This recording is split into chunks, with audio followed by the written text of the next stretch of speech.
Caribbean American News Network, the news you report. Let's get to work with the one and only Garfield Olliver, the most loved on Facebook. Tag a friend. That's a very good question. But what I like the best is how you intend to address it.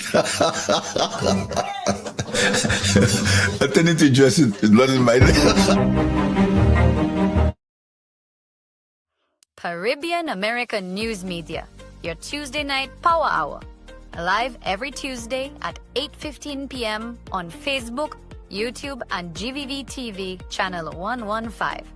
Join your host, Garfield Olliver, as he dives deep into the latest inclusion developments, regional affairs, and global issues that matter to you. From politics to the economy, community stories to international headlines.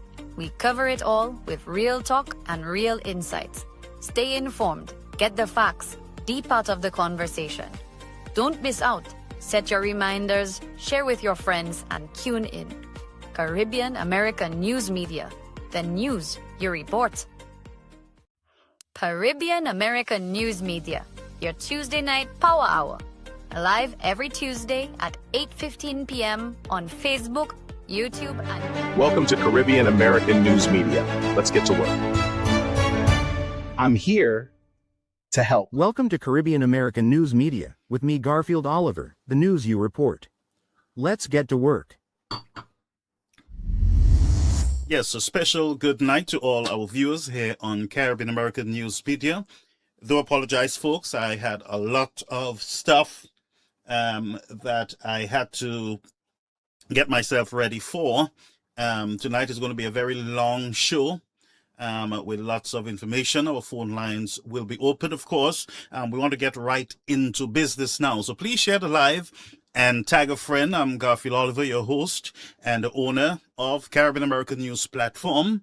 I want to greet everyone tonight and welcome to this new broadcast of Caribbean American News, and that is the news that you report. It is I'm so good to be happy to be here with you tonight on the platform. As we come in, I'm inviting all people to come in, both SLPs, UWPs, everybody who wants to come in can come in. I'm not going to insult you. Please come into the platform.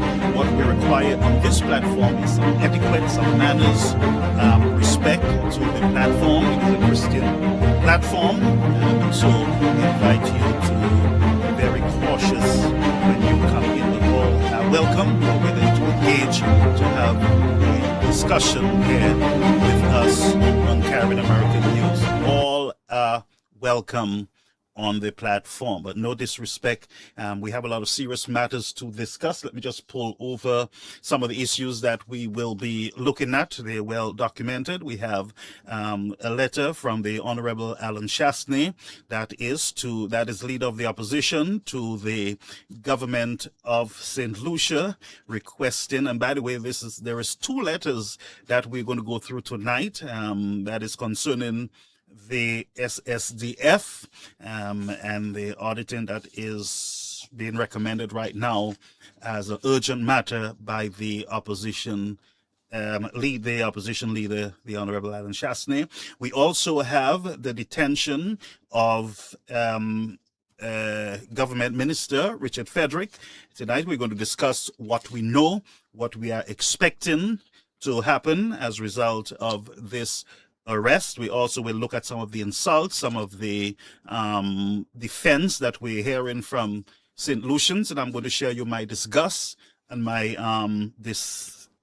distastefulness, if that's a word, to the rhetoric that I'm getting from people of the public there in St. Lucia. Very telling, revealing as a nation where we are. So we're going to have some very serious discussion. I'm going to show you some of the statements coming out from supporters of some supporters, by the way, of the St. Lucia Labour Party, and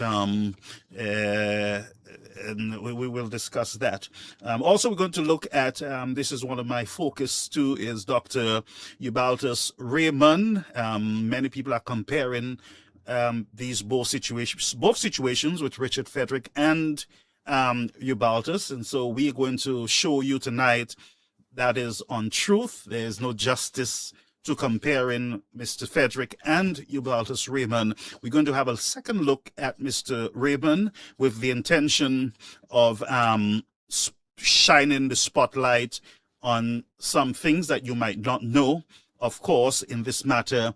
And you as a nation, I believe, need to hear what I have to say tonight about Dr. Ubaldus Raymond. Many of you don't know, you have written him off, and tonight I'm going to have a conversation on that. I do believe that we are writing off a lot of good people that are needed for the development of a nation, and sometimes there's not due diligence and all the stuff that we should be doing in the process, and we throw a lot of good people sometimes onto the bus. And tonight we're going to have a serious look at Dr. Ubaldus Raymond. We know of also Jimi Henry. I'm not going to spend time on Jimi Henry tonight. We'll do that another time.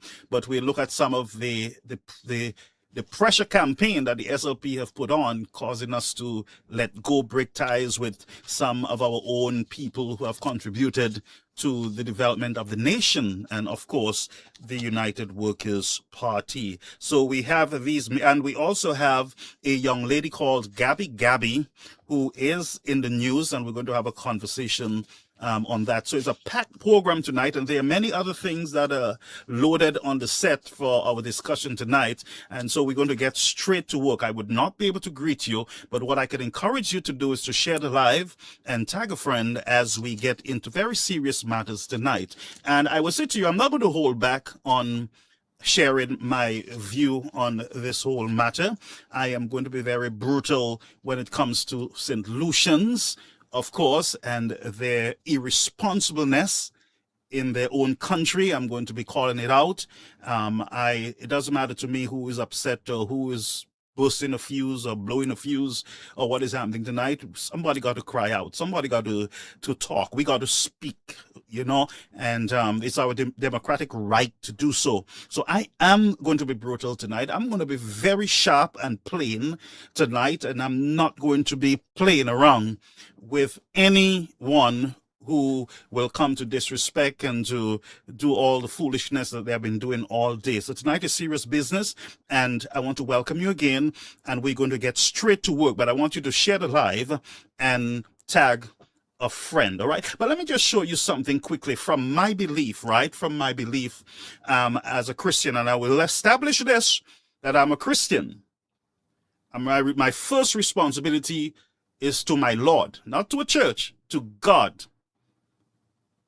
I am affiliated with the Seventh-day Adventist Church. I am proud of that. I am not embarrassed. I'm not ashamed of my Adventist faith, not eating pork, not drinking rum and all this partying and all this stuff. I'm proud of that. I stand tall with my head very high on that. I have no apologies to anyone. All right?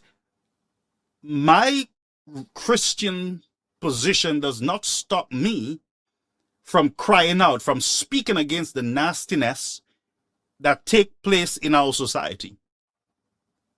That's not going to stop. And the other thing I always say to you, that God has not given the unrighteous any judgment over God's people. So your judgment and condemnation means nothing to me, because I saturate it with the fire of the Holy Spirit. It means nothing to me. He who blesses me shall be blessed, and he who curses me shall be cursed themselves. Amen? And I'm going to leave that there. But my faith, I always say to you, is going to see me through. And I have a responsibility as a Christian to be here speaking, not hiding on the church bench. When you have Gabby, a young girl, her pictures are being circulated because of maybe some mistake she made when she was young. I know young people make foolish mistakes, but it doesn't mean that we write her off or we belittle her. She's a young lady who is promising. She has a business. She's representing, her people. She's not smoking and carrying on. Well, she do a little whining and stuff, but she's young. But to try to cripple her, I am going to be brutal tonight. And I promise you, I'm going to be brutal. I am going to be brutal because our people need to be protected. And our girls need also to, and I always have been speaking to our young girls, you are special. You have value. A man is not your value. A man is not your value. You are valuable without a man. Do not allow any man to bring you down and to disrespect you when they cannot have you anymore, to kill you, to rape you, to expose you. Women, I am saying to you, we got to take back our country. Christians, we got to take back our country. Stop picking up offering and tithes and all the things that you do and jump up and speak in tongues and throw yourself down like mad people. And we are losing our generation out there. Go out there, meet them, speak to them. Don't say that they're not part of your church and they're Babylonians and you have nothing to do with them. Go find them where they are. If they're in the dance hall, go get them. But what I'm saying to you, we have lost our moral footing as a nation. And if you don't agree with me, then something is wrong with you also. Look around you, my friends. Moral decay, spiritual decadence on the left, on the right.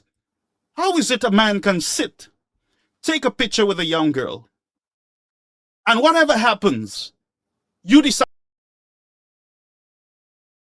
good about yourself, and others feel good about sharing it and looking at it?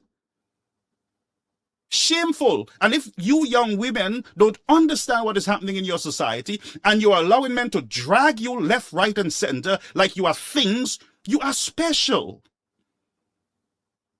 It doesn't matter whether you're yellow, pink, blue, whether you have teeth in your head or you have weave or you don't have weave or you have false eye, false foot. You are special. Understand how special you are. Treat yourself. Act like you're special. Don't let a man drag you and embarrass you and insult you on social media. You should not allow it. Some of you have allowed it and now you're paying the consequences. But I'm sorry. No woman should be treated that way. And as a nation, we have been treating our women like garbage. We have been treating our women as garbage. We beat them. We kick them. I heard a man right here in the United States said, oh, he will take his wife down to the Caribbean and he will just beat her up. I heard it because she didn't agree with something. And and you women, come on, man. You go for these men who are just drinking by the road and smoking with their pants down and they're acting like they're cool with nothing in their pockets. And some of you women have good education. You're good, but you allow these type of people, animals sometimes, to be walking next to you as civilized human beings. Come on, women. Come on. Pull up your pants and keep it on. So, so the Gabby young lady, I stand with you. You're young. You might have made mistakes. I do not condemn you. I stand with you, and I say to you, you will make it. You will survive this. This too shall pass. You will get over it. And I wish I can have a conversation with you sometime. You will get over it. This is not the end for you. You have a bright future ahead of you. So don't allow this little inconvenience to set you back. Yes, you're going to feel bad and embarrassed, but you press on. Keep your head up, young lady. And don't allow any man going forward to treat you like a thing. No, don't do that. All right? So that's for you. Let me just put it up just in case you don't see it. She did put out a statement, and I quickly jumped on it when I saw it. Because I know our people. Oh, I think she's on the line there. You know, don't allow anyone to set you back. And a lot of jealousy in the country too. And I realize with some of our St. Lucian men, when they can't get you anymore, or you're not in line with them, they try to embarrass you, belittle you. Stop it. Nastiness. And that's why we're losing our young women. Because of the mentality of our men. And you have in our society those who are politically colored, who are justifying nastiness in the country. It depends on what side of the aisle you are, then they're going to defend you, they're going to stand with you. But if you're the threat to their political party, they will drag you too. Even if you're a victim, they're going to drag you. And these people are nasty. It's unrighteousness. It's filthy. It is total garbage. There is no way in the world any woman or man should be justifying, should be defending any woman who comes out and accuse anyone of raping them. No one should justify, no one should belittle any woman who comes forward. It doesn't matter who the individual is. If a woman comes forward and she claims that someone raped her, it is worth investigation, it is worth serious attention, and she does not deserve to be dragged in the mud. Shame on every one of you who have been doing this. Shame on you. You should be ashamed of yourself. But I'm not going to blow a fuse as yet. I just start. I'm not going to blow a fuse. But let me read this. And I'm not going to take on any nonsense onto this platform. I don't want to back chat. I don't need it. All right? So the statement is from Gabby. I don't know her, but I read the story and I followed. I spent all day, friends, monitoring these things. All right. So I posted it. You can go on the line and you can read her statement. She's sorry. She apologized to the nation, to her family and everybody else, her children. Lady, your apology is accepted. Go and sin no more. Go and live your life. You're young. You have a bright future ahead of you. Go and sin no more. And I'm going to block anyone who comes onto my platform to just do nonsense tonight. I'm going to block you completely. I'm not playing tonight. We have a nation that is in crisis, moral decay and spiritual decadence. And we sit by online and defending all kind of politicians and nastiness, brutally defending. And we have problems, major problems in our society. Folks, listen to me. I'm talking. I don't even know I'm not in and my picture is not there, the young lady's picture. I am blowing a fuse and don't even realize that. That's how disturbed I am. So I'm going to ask you guys, especially if you're Labour Party supporters and you're coming here to either try to disrespect me or whatever. I'm not playing tonight. And don't tell me I'm a Christian. I know who I am. Tonight, I am going to call you out. I'm going to expose you. As a matter of fact, I have a number of you, your pictures, your statements. I have them queued into my system, and I'm waiting for you. I spend all day doing deep dive into the social media platforms. I know who you are. I know your affiliations. I am not playing tonight. I will expose you one by one. Not tonight. Let's deal with serious matters. It is time for Christians to stand up and speak up. When the Christians speak up, then you curse them off, tell them they're devils. They're not Christians. They should be winning souls. Winning souls while you go out there with your nastiness, destroying our nation and our young people and our men and our people in the society. And you want us to shut up. And so that you can go around with all this foolishness, even as adults, with children and grandchildren.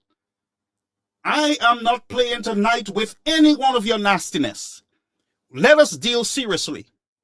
Let us deal with the matters that are at hand. And that's why tonight I am going to look back at Mr. Ubaldus Raymond, because he is a St. Lucian and we have to have a look at him. And I will show you why we must have a look at him, and you cannot compare the nastiness that we experience, that we are experiencing now in our nation. We cannot compare it with what this man, what we assume this man did. So let's move on quickly, because my desk is loaded, friends. I have no space, so we're going to get to work. So here's what I want to share with you. Micah 6 and verse number 8. And it says, let me load down the volume. I don't want it to be loud. Micah 6 and verse 8, it says, he has shown you, O mortal, what is good, and what does the Lord require of you? To act justly, and to love mercy, and to walk humbly with your God. That's what is required of all human beings. Huh? O mortal humans, what is good? What is good? And what does your Lord requires of you? Is to act justly and to love mercy and to walk humbly with your God. When you have people walking around talking about pray for this one and the Lord and no weapon formed against them, you got to be walking with the Lord for no weapon to form against you. You got to love justice. You got to at least have some integrity, some decency. I don't know what the Lord and God these people are talking about. You hear politicians all over the place about God and love and and the Lord bless and all this kind of foolishness. You got to walk with God. Not be doing foolishness and calling the name of the Lord in vain. And I'm not here to say I'm the only Christian and I'm perfect. But some of you not even trying to be perfect. You're not even trying. All you're doing is nastiness all over the place, and then when you get jammed, you're talking about God and Jesus and all kind of story. And I blame the Catholic Church for this nastiness because you have told them, yes, do what you want, do block up, do what you want, and come to church. And the politicians come during elections, and they come to your church when they want to do their nastiness. Tell them the truth. You have them drinking communion and sitting down in front of the church, pampering them and treating them like they're Christians. They don't know God, some of them. They don't know him. Now, don't come for me, because I'm here on a serious, on my master's business tonight. I'm not playing. I am not playing, friends. So don't let no politicians come with this nastiness about God blessed and job blessed and all these things. God is not mocked. And God is not man. You do your nastiness, you get jammed. The devil expose you guys. Huh? The devil expose you, and then you come in blessed and people and the hypocrite. Oh, pray, they just curse your mother, this one, that. And, oh, pray for him, pray for this one, pray for Johnny, pray for this. Oh, they're coming against him. This is the man of God. What man of God? Now let's get to work. So now that you know what the Lord requires, and I just rant off my whole head, then we're going to get to work. I have no idea where to start. So, here is what I'm going to do. Let us deal with the Ubaldus, Mr. Dr. Ubaldus Raymond. Most of you heard of the situation with Mr. Ubaldus. He was very instrumental in the fight to stay alive, the Alan Shastey administration. Let me just set this foundation for you. So he was very instrumental. You would have seen him frontline in the Alan Shastey administration, speaking on policies. Not only him, both him and his wife. Two good St. Lucians who love their country. And at some point, there were the talk of scandals and investigations, and he showed his private parts and blah, blah, blah, and you would have heard it. Now, I understand as human beings, we have our weaknesses, all of us. I am not going to pull myself out of not having weakness. All of us, the brightest of us, the most holiest of us. You know, I went to Nicaragua for a crusade. I baptized over almost 80-something or 100 people down in that country a few years ago. Now, I'm a Seventh-day Adventist. I don't eat pork, and I don't drink rum. And I left I wanted to leave Nicaragua early, so I left the missionaries early in the morning. I took a small aircraft out of not Managua, it was somewhere in the bush, and Port Cabesta, whatever it is, and went into the city. I think it was Managua. Early morning. So I was hungry. I didn't have breakfast, so I stayed at the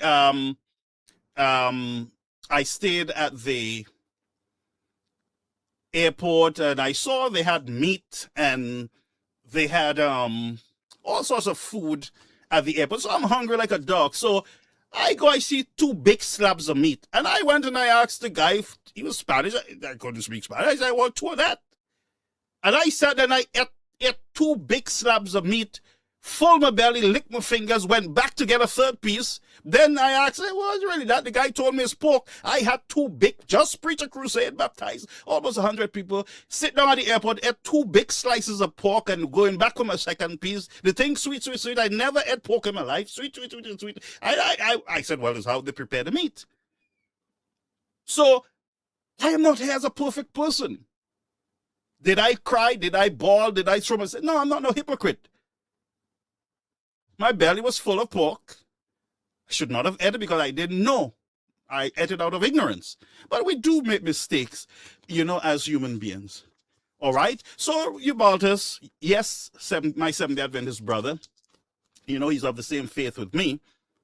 But he was, and many of you would not know, he was the mastermind, one of the mastermind behind the last administration. As a matter of fact, I believe with him on the Chasney team, this team, the Alan Chasney team, together with Dr. Ubaldus Raymond, set a foundation for St. Lucia that Philip Japere was able, as soon as he came in, he was able to manage the country without taking loans early in the game.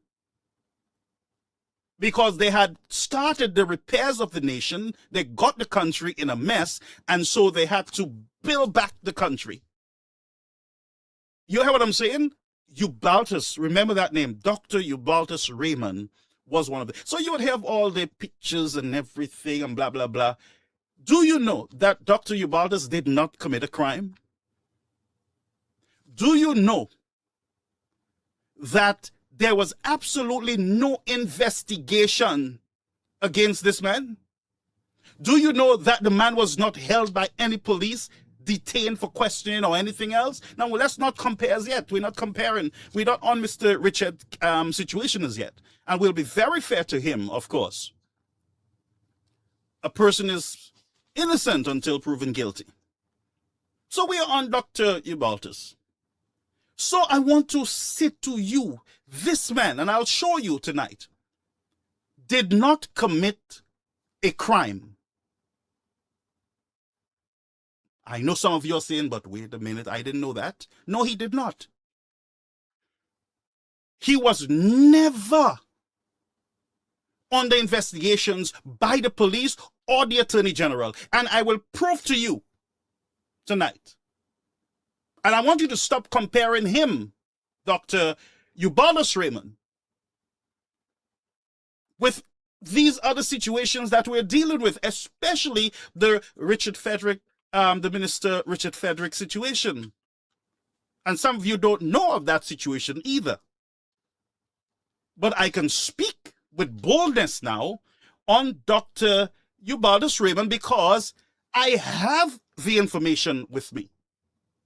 I have proof tonight that he was never on the investigations. And yes, while my party, the United Workers' Party, declared that he was on the investigations, I am tonight saying that he was not. I'm a Christian, folks, and I must tell the truth to you. He was never. Now, let me show you quickly, because of the magnitude of this program tonight, let me show you tonight, folks, the evidence. As a matter of fact, let me just introduce him. He's not with me here, but let me introduce you to him tonight. We must have a second look at Dr. Ubaldus Raymond. We must. We must. And if he would have said anything that might suggest that he's attacking the United Workers' Party. The man was under fire. The man was in a position where, he was in a very tight position. And I understand that, because I put myself in that position. If I am in a position and I have to defend myself, maybe I would say some things too. Maybe I would say the United Workers' Party threw me under the bus, or they were not there to stand with me. All these things, we got to put ourselves sometimes. We just talk sometimes, folks. You got to put yourself in the sauce. Put yourself in the sauce. So let's go over to Dr. Good morning, members of the press. I'm here this morning to speak on just one major issue. Well, yes, and that is the recent increase or adjustment in the fuel prices in St. Lucia.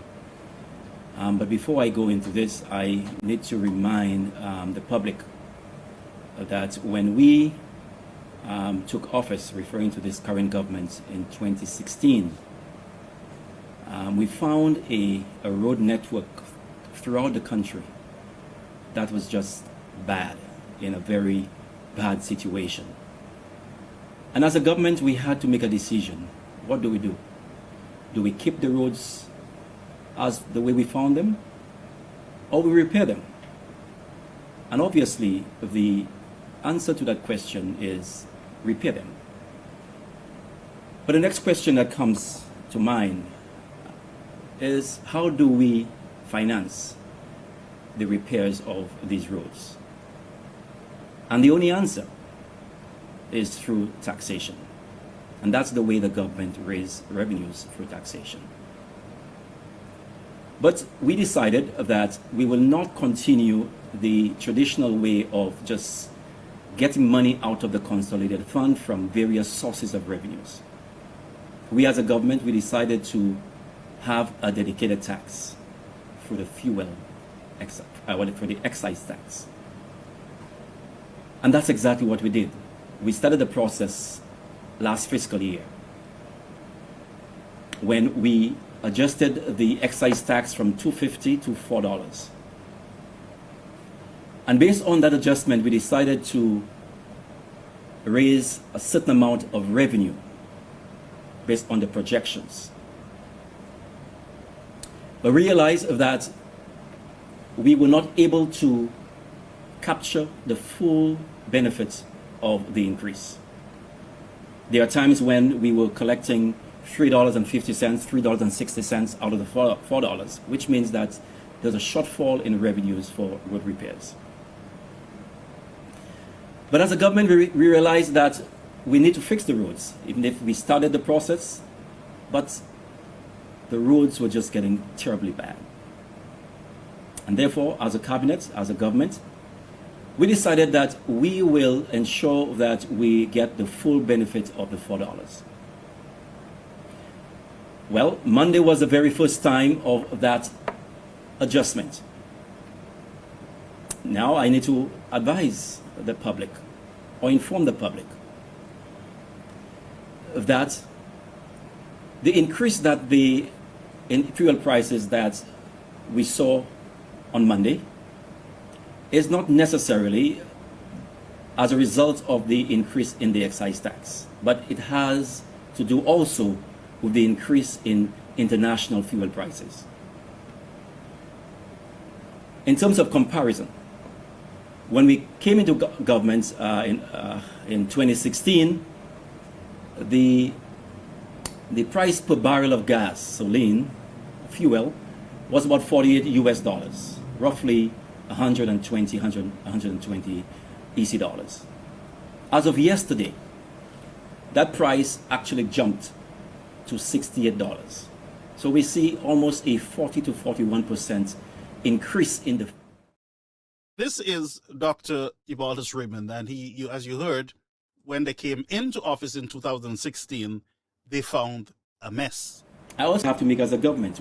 The government was elected to make decisions on behalf of the people of St. Lucia, and we believe that we are making the right decisions. Now, as I said earlier, that international fuel prices is on the rise. And naturally, you will have an increase in other areas of products, naturally.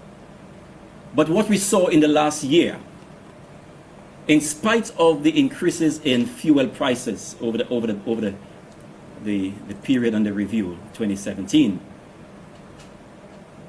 prices in general in St. Lucia only increased by 0.1%. Now, this is very, very instructive, because when we compare the increase in goods and services in the United States, in Japan and Canada, they were ranging between 2 and 3%. And these are the source markets. So for we in St. Lucia to have a inflation rate of 0.1%, this is very, very instructive. Right. So that is Dr. Ubaldus Raymond, as I said, one of the brain of the United Workers' Party during the Alan Chesney administration. And I can understand why there was a lot of plotting and everything else to ensure that, you know, all the guys, the main guys within the United Workers' Party, be removed. But let's go on. Let's go on. All right. So that's just one. Let us go to another one. Put us to the test. We gonna build and build and build and build till we make St. Lucia the best. It's a crop of well-seasoned ministers who know what they're about and exactly what they were called for. Well, in terms of the government achievement, you have to understand what we inherited. We inherited a broken system. Everything in this country was broken. We had a broken economy, we had a broken judicial system, we had a broken health system, we had a broken educational system, we had a broken social system. And I can say, 2 years, we have stabilized these systems. We're not there yet, but we are getting there. And I'm happy for the strides that we have made so far. Well, resilience, when you understand resilience, it's about making sure that if there is a shock in the system, if there is something from the outside that happens to the system in terms of a hurricane, in terms of a national but international or regional recession, how quickly the country can, or the economy can bounce back. And the government is very, very cognizant of the importance of having a resilient economy. And we have put things in place in terms of ensuring that we have fiscal responsibility, in terms of our controlling our debt, in terms of ensuring that the monies that we receive in terms of revenues, that these are not revenues that are, I would say, dependent solely on the international market.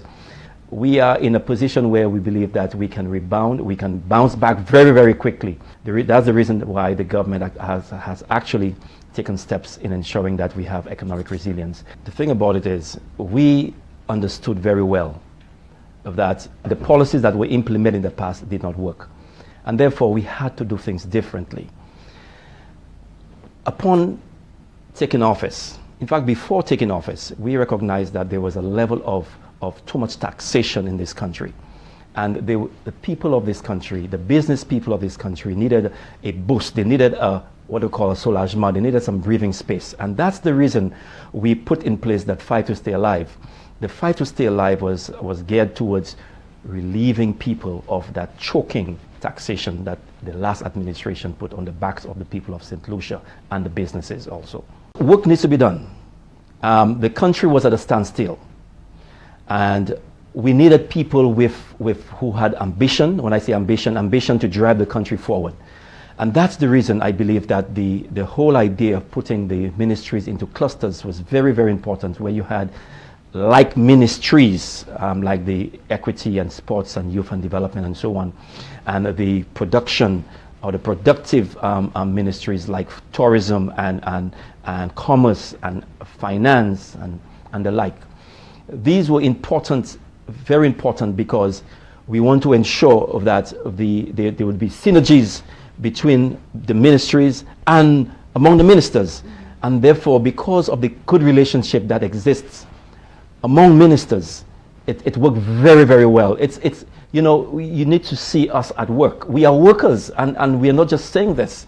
We are true workers, and we are working for the benefit of all St. Lucians. And I'm very pleased that within 2 years we are seeing signs of growth, signs of recovery, signs of stability in terms of economic stability, and signs of good international and regional confidence in this government, which is extremely important. We are seeing a rush of investors to this country, and that has a lot to do with the level of confidence that this government has actually put out there in the regional and international markets.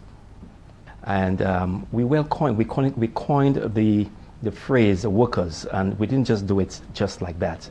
We are workers, and we are working on behalf of the people of St. Louis. Let's just finish the clip. People with one direction, put us to the test. We gonna build and... Yes, my friend. So that, for those of you who are confused, Dr. Ubaldus Raymond was one of the champions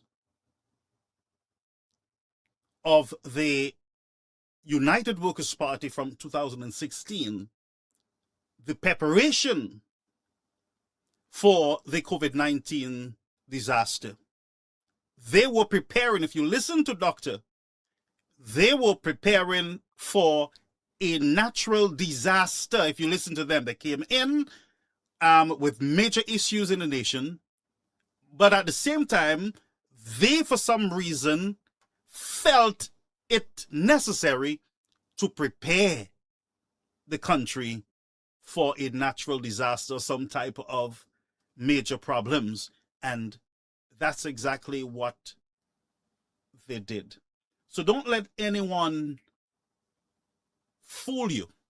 And let me show you, if you think that I am misleading you, I'm going to show you, St. Lucians. I'm going to share my screen with you, the general public. I'm going to give you the privilege of reading with me. And after tonight, I hope that we can apologize to Dr. Ubaldus Raymond and get him back at work for the nation. He deserves it. He deserves it. Yes, he does. And I'll show you why. So I'm going to show you, and then we're going to go back. We're going to go into the Richard Frederick situation, and we're going to spend the rest of our time on the Richard Frederick drama. All right? So let's get our let's capture our screen and allow the public to see. I believe it is in one of the windows. Let's see if we can get it up. Just bear with me, folks. It is in one of the windows, and I will tell you which one. Just bear with me. It is not in that one. Share the live and tag a friend, folks. Because as I say to you always, righteousness will exalt the nation, friends. Righteousness will always exalt your nation. Whether you want to believe it or not. It will. Yes, look, we got the screen now. So we're going to go on the clip. I'm not sure if do you think, folks, that I can, not folks, but can I be on the screen while we do this? Yes, I can. All right. So we are, okay. Yes. In the other screen. Good. Folks, just bear with me. Let me just do this. Yes. So this would be the right screen. Yes. And you will need, yes. It might be small, but share it, switch the screen. All right. All right. Good. Okay. So move the bottom and let us, when needs arise, then we can switch to full screen for the general public. All right. So this is what I'm going to read to you. Exactly.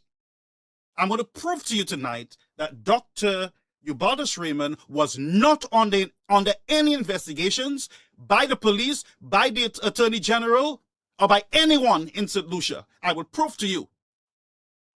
And if B, that the United Workers' Party made such a statement, or the Labour Party, that he was under investigations, then the United Workers' Party and our leaders and whoever it is need to apologize to Dr. Raymond and set him free. Get him back to work on behalf of the nation. He was skillful in 2015 back then, organizing the fight to stay alive, both him and his wife and others. And the country benefited from him. And therefore, we are not going to have him just sitting down, hiding, while everything else just go as the world turns. It's not going to happen. And it's time for us to stand up and speak up as a nation. Are you listening to me? We got to stand up and speak up. Whether it's on the SLP side or the UWP side, we got to do what is right as a nation so that our nation can be healed, because righteousness exalts the nation. Righteousness. That's why the Lord says in Micah, love mercy and justice and walk humble with your Lord. That's what is required. That is exactly what is required. So let me stop this talking thing and get straight to the point. All right? So I'm going to erase the screen. You're going to tell me if you're going to see it. So our first letter here is from the Attorney General's chambers. This is Government of St. Lucia. And by the way, I got to put some fire on the Attorney General of St. Lucia. I got to put some fire. And I will put some fire tonight. When we are paying you folks as taxpayers, whether it's a government minister or an opposition leader or Chamber of Commerce or police commissioner, you guys got to work for the people. Not for the UWP or the SLP. You got to work for the people. You got to stop the nastiness. If Mr. Chastney is accused, he got to step down pending the investigation. If Mr. Frederick gets into problems with the law and he's being investigated, he must step aside to allow the justice to the justice system to do its work. And the government should be able to breathe. If Philip Japet is detained by the police, he got to step aside to allow the government to breathe and the laws of the land to be the wheels of justice in the land supposed to be rolling along. So it says here, I'm going to read, Government of St. Lucia, the Attorney General's chambers, the 4th of January, 2023. Now, somebody is saying that the Attorney General is UWP, was appointed by UWP. I don't care what P he was appointed by. He was appointed for the people. Not for no party. Okay, so let's go along. And we'll deal with the Richard Frederick situation shortly.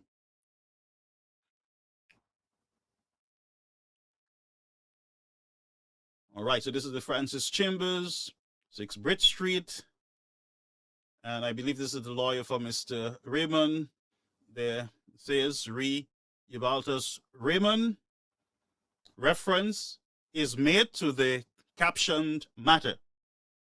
The Attorney General's chambers hereby informs that Chambers was involved in this matter only insofar as the office of the Attorney General is the designated central authority for mutual legal assistance, requires persuasion to the Mutual Assistance in Criminal Matters Act, Cap 3.03 of the revised laws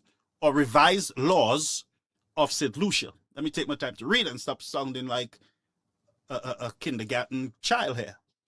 So let me take my time and breathe. Maybe drink something here. Water.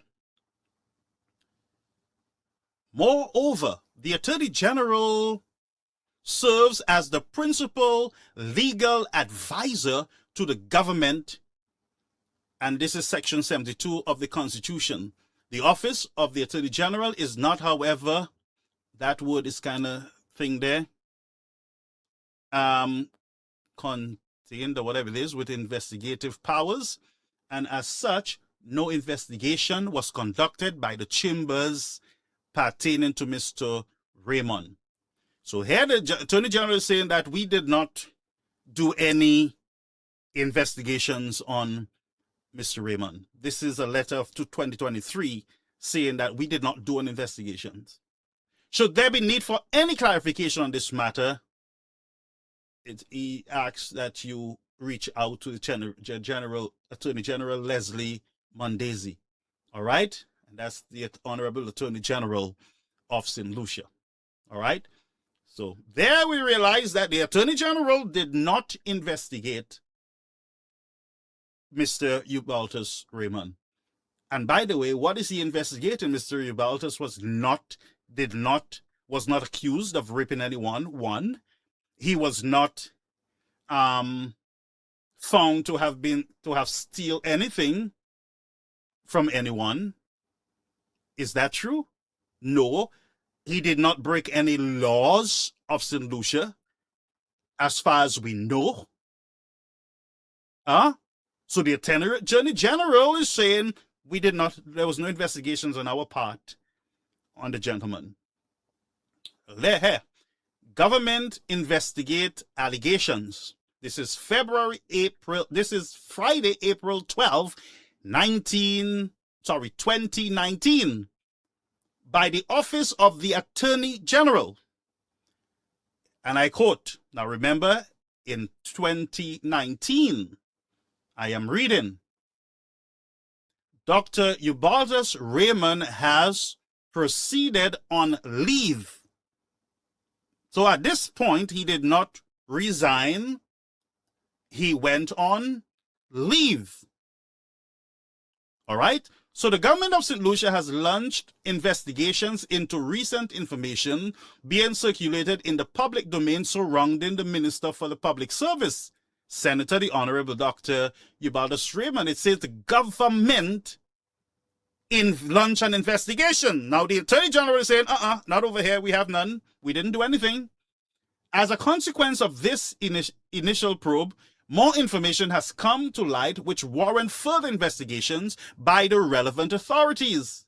So, more information in their probe that warrant further investigations by the relevant authorities. The government is seeking to protect the interests of the people of St. Lucia, wishes to give the assurance that these investigations will be performed without interference and with the utmost integrity. In furtherance of this, Dr. Raymond has proceeded on leave. The government of St. Lucia wishes to give the assurance that the conclusion of these investigations, the outcome will be presented to the general public. Now, this is the Alan Shaston administration saying to St. Lucia, well, there is an investigation. They found some other stuff that will be investigated. And I'm going to show you the honest truth, folks, that it appears that there was no investigations on this gentleman. All right? So let's where is it? I have another something here. We need to get it up. All right, good. So let's go now to the Royal St. Lucia Police Force. The Royal St. Lucia Police Force. Listen. Royal St. Lucia Police Force, 2nd of July 2025. And this is Dr. Ubaldus Raymond. There, Mr. Raymond. In reference is made to your missive date 2nd June 2025, seeking clarification on the following. Has the RSLPF ever conducted any investigations against me? 2, are there any pending investigations against me? 3, is there any intended persecution against me? After a thorough review of our internal records and all investigative departments, the Office of the Commissioner of Police informs you that there are currently no criminal or ongoing investigations in regard to you. Consequently, there are no plans for persecution against you. Furthermore, there is nothing advised or otherwise found to discredit you. This missive is submitted for your information. Commissioner of Police, Mr. Vaughn God. The conclusion of the matter, and folks, I am here for righteousness and for justice and for truth. Now, if Mr. Raymond, in defense of himself, wanted to go out and say, as I said, well, you know, the Righteous Workers Party threw me under the bus and all this kind of blah, blah, blah, blah, blah, and tries to defend himself, I can understand anyone defending themselves. It doesn't mean that they're against the UWP or they're dogs or they're not supporters of the policies of the conservative United Workers Party. I'm not going to say that tonight. But all I can say to you, that he, Mr. Reynolds, one, there was no criminal case against him. There was no detention of this man. A matter of fact, he, Mr. Raymond, the three individuals who were involved were charged in St. Lucia for attempting to, I forgot the name here, to get stuff from him. They were charged. And I believe it went to mitigation and everything else. They were charged, not him. So, St. Lucia, I'm going to close this for now. But you cannot compare Dr.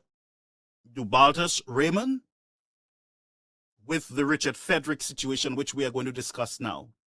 You cannot compare it because the gentleman was not investigated, never charged, was never detained by the police. Are you listening to me? For any criminal act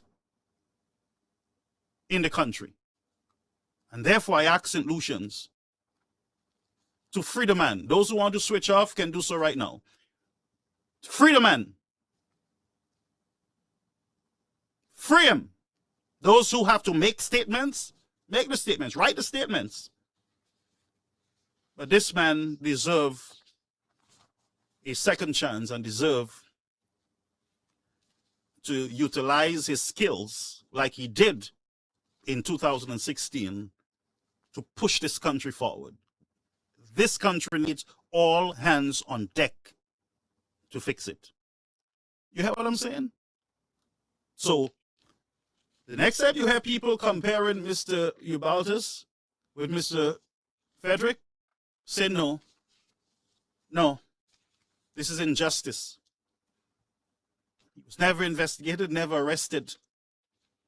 Matter of fact, he went on leave. Mr. Chastain and his team, you know, they were quick to, because I see the UWPs, when they're in government, they don't like a lot of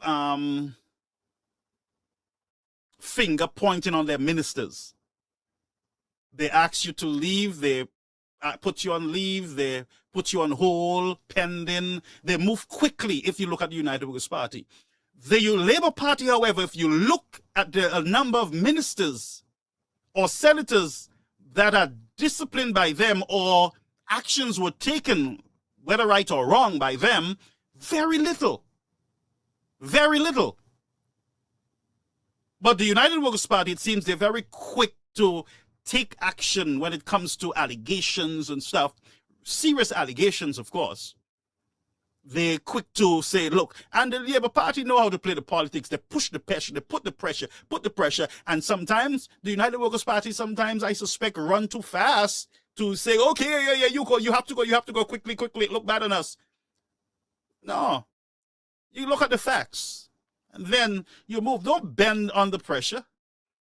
Labour Party don't bend under pressure. But I'm going to show you something about the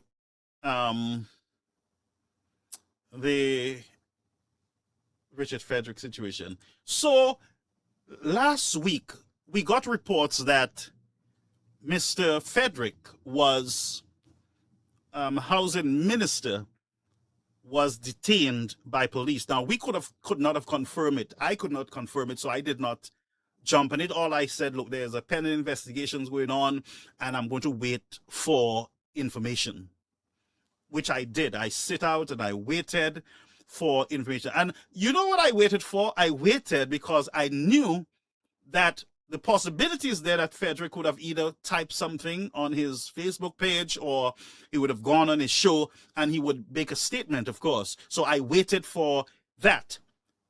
So at around 8 o'clock, I believe it was, I switched and saw that Can I Help You was on the air, of course, and Frederick was sitting there with the other gentleman, and I listened carefully to get information, all right? You know? And so I waited and saw Mr. Richard came on confirming that his home early morning, the police came over there and they said to him, look, you got to come with us. There's a matter that we want to discuss with you. And so we want you to accompany us to the police or the whatever legal office or police station that they took him to. All right. So he said, yes, he went and everything else. All right. So let's think here. Listen. Let's listen to Mr. Frederick himself, and we're going to speak on what we know.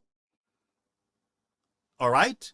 And then we will talk about what's in the public space. Now, I want you to remember that we're not talking about a private citizen.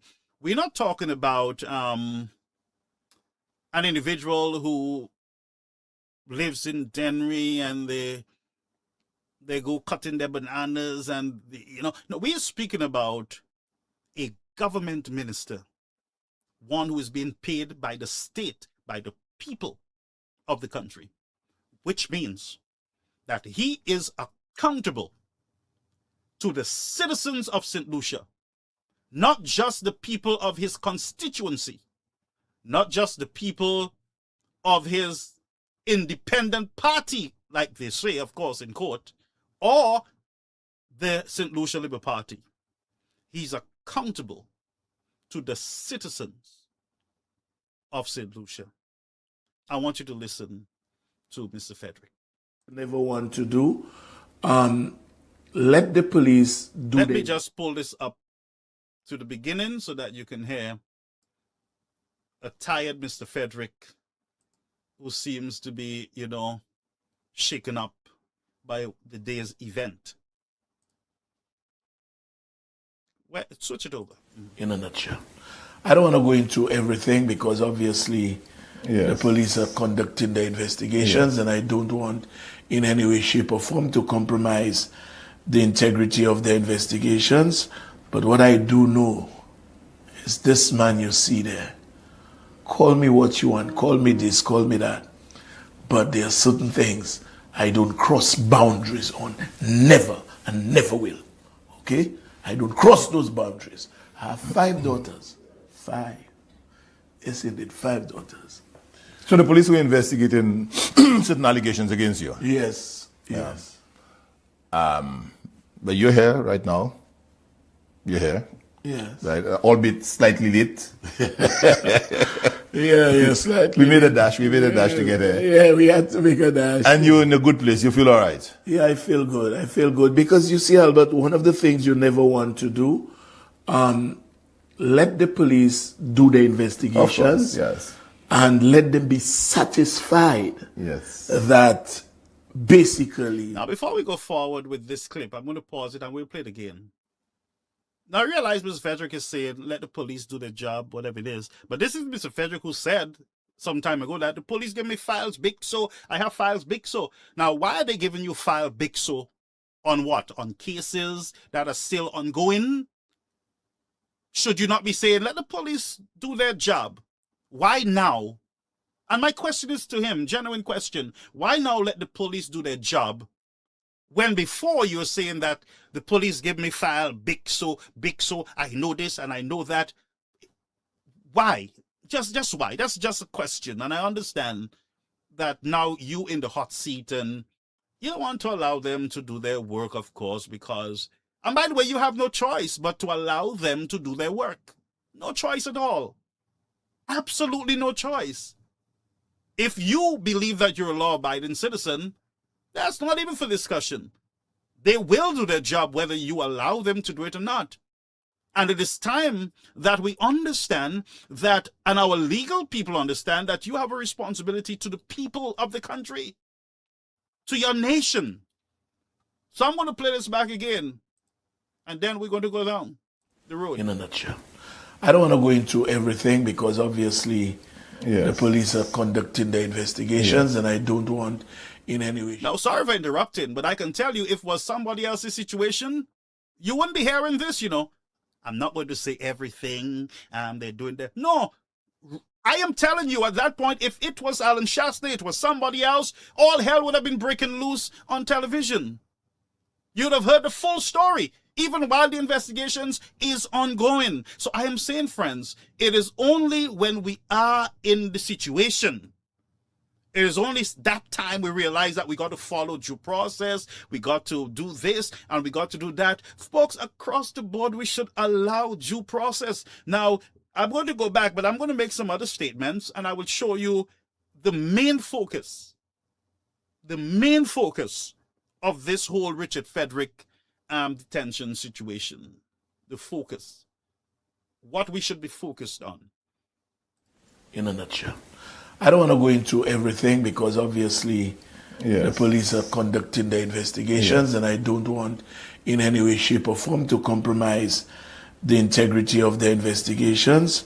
But what I do know is this man you see there. Call me what you want, call me this, call me that. But there are certain things I don't cross boundaries on. Never, and never will. Okay? I don't cross those boundaries. I have 5 daughters. 5. Yes, indeed, 5 daughters. So the man said he don't cross boundaries and he have 5 daughters. So I don't know what the cross. Now again, the matter is with the police. So there are only a few people who know what really took place that fateful morning. That is Frederick, the guy next to him, the police, and maybe 1 or 2 other comrades or friends of Mr. Frederick.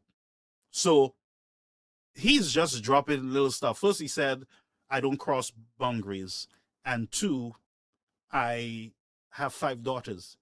Cross boundaries, I don't know what that is, but Mr. Frederick has crossed a whole lot of boundaries in St. Lucia, as far as I'm concerned, when it comes to vendors, the insults, calling people names. Even me, I got called names. Even once he said that I should be banned from coming to St. Lucia. Who is this fool? That's what he said. Who is this fool? That's crossing boundaries. So you do cross boundaries. All right? So let's let him finish. Police were investigating certain allegations against you. Yes. So the police are investigating. There is an investigation based on the gentleman next to him. Do you agree? Do you agree? This is what we know. And we are knowing it from the individuals who are involved. That there is an active investigation going on by by law enforcement in St. Lucia. So this is clear that there is an active investigations against the Honorable Mr. Richard Frederick. This is the facts. We're not going with lies and them say he say. This is what we're hearing tonight. So 1, we can establish that the brother was taken down by law enforcement. They came to his house. We also know from him that they took his phone. Why? How do we know that? Because he said it on his program. He said his phone is in custody. The Police are in possession of his phone, and right now they're sweeping through the phone. Why are they doing that? Because it would appear that there was a report against the minister.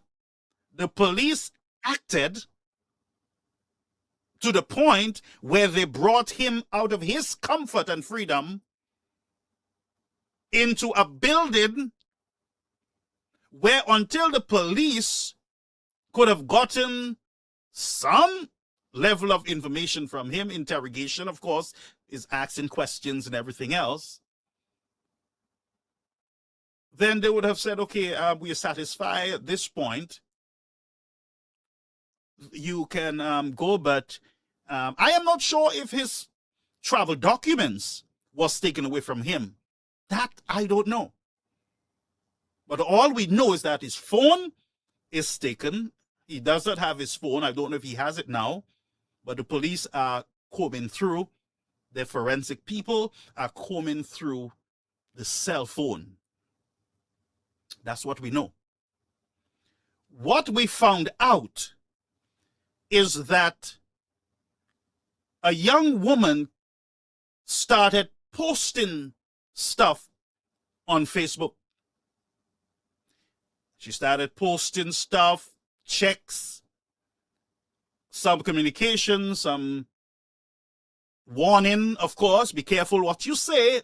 Those were the things that she was saying. And so Richard was on his platform saying, well, I've done good for them. I helped a lady who needed help with 4 kids, and this is what I get. I will cry and I will do this, but I will continue to do good. I have old people that I'm helping and all these stories. And this person, in other words, based on what he said, is unjustly accusing him. Unjustly accusing him. So the young lady kept posting, but to the people of St. Lucia's surprise, there were a number of checks from one of the government agency, and that is let me just get it right. That is funds from the SSDF. The SSDF. Economic Fund for Social Development and Infrastructure. It is the Economic Fund for Social Development and Infrastructure. And we know, I believe that, and I'm subject to correction, that some of the CIP monies was sent over there, I think maybe 1 point something million EC from the CIP into this fund. Now, we know during the campaign session, Mr. Shastney had brought up concerns, and he had pinned a number of letters to the government, I believe 2 of them requesting investigations and audit onto these funds, because of the amount of monies that the folks saw going around during the election campaign, of course. But in something unique, in all the checks from the SSDF, in one day there were 2 checks, I believe, for 1,800 from this fund, and they were for, it looked like 2 different individuals, but from the same community or the same home. And that is where the concern is. Now, they're saying that the lady had an accident and we were just helping her because she needed the support. But something else happened. Tapes started emerging of Mr. Richek in not in a pleasant way, of course, not covered, compromised position with a young woman. Pictures started circulating like wildfire.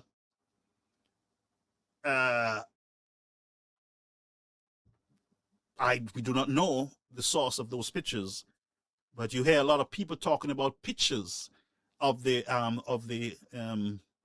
minister in compromised position. But I want to say something about pictures and Mr. Frederick having affair, or for me, Mr. Frederick is not a practicing Christian. I've heard he always speak about his partner. He says that he has a partner, and you know, he wakes up his partner, which means that the partner lives with him. So if Mr. Richard Frederick is seeing other people, it means that he's not, one, he's cheating on that individual, which would be a personal matter, of course. He's not married, but he has a partner. So the sin that you can charge him with is not a sin in this matter here. It is not a sin that the state is responsible for. If he's connected to a church, then the church now can step in, the priest can step in, or the pastor, and say, you know, that's not the right thing to do as a human being. If you are loyal, if you are committed to a woman, then you want to be faithful to her. You want to not be going around embarrassing her by sleeping with other people. All right? So I'm not even going to touch on that, because I am not his pastor and I'm not his priest, of course. But it says a lot about our ministers and the morality in the nation, and why the nation cannot rise to the occasion, because we have unfaithful men and women running our nation, people who don't care about morality. Can we say that? But this is much bigger, of course. Then we are hearing rumors of the possibility of accusations of, I am not sure if to use the word rape, or the violation of a young person's right. Those are what is flying around the place. And one must be very cautious in dealing with things that are just flying around the place. Now, you would have heard the young lady saying, well, I trusted you. I would have done everything for you. I would have carried you on my back, which means that this young woman was so committed and tied into the whole boss. Boss, I will die for you, boss. I will vote for you, boss. I love you, boss. Can't do nothing mentality. It sounds to me, and I would say to you that this person does not sound like they're UWP. This person, with all my investigations, this woman seems to be a member of the St. Lucia Labour Party. So on Can I Help You, here is where it gets a little funny. The topic was the UWP, them. Them, and again, Chasney. Them, Chasney. Now let me ask you a question, St. Lucian. If, stick with me. If there is, let's say that there is a victim, and maybe this thing happened 5 years ago, 4 years ago, 3 years ago, 2 years ago, and this person found out certain things, and like they're shocked, disappointed, and like, this is what you did me, man. I trusted you with my life. I did this for you. We had relations together, even though you were married, or I am married, or I have a girlfriend, or you have a husband, or whatever it is, and I trusted you, and you did this to me, and I'm disappointed, and talks go around, and one walk away angry. I'm going to deal with you. I'm going to fix you. I'm going to deal with this. This is not right. You should not have done this to me. You hurt me, and this is not nice. And the person decides, look, I'm going to report this to the law, because what you did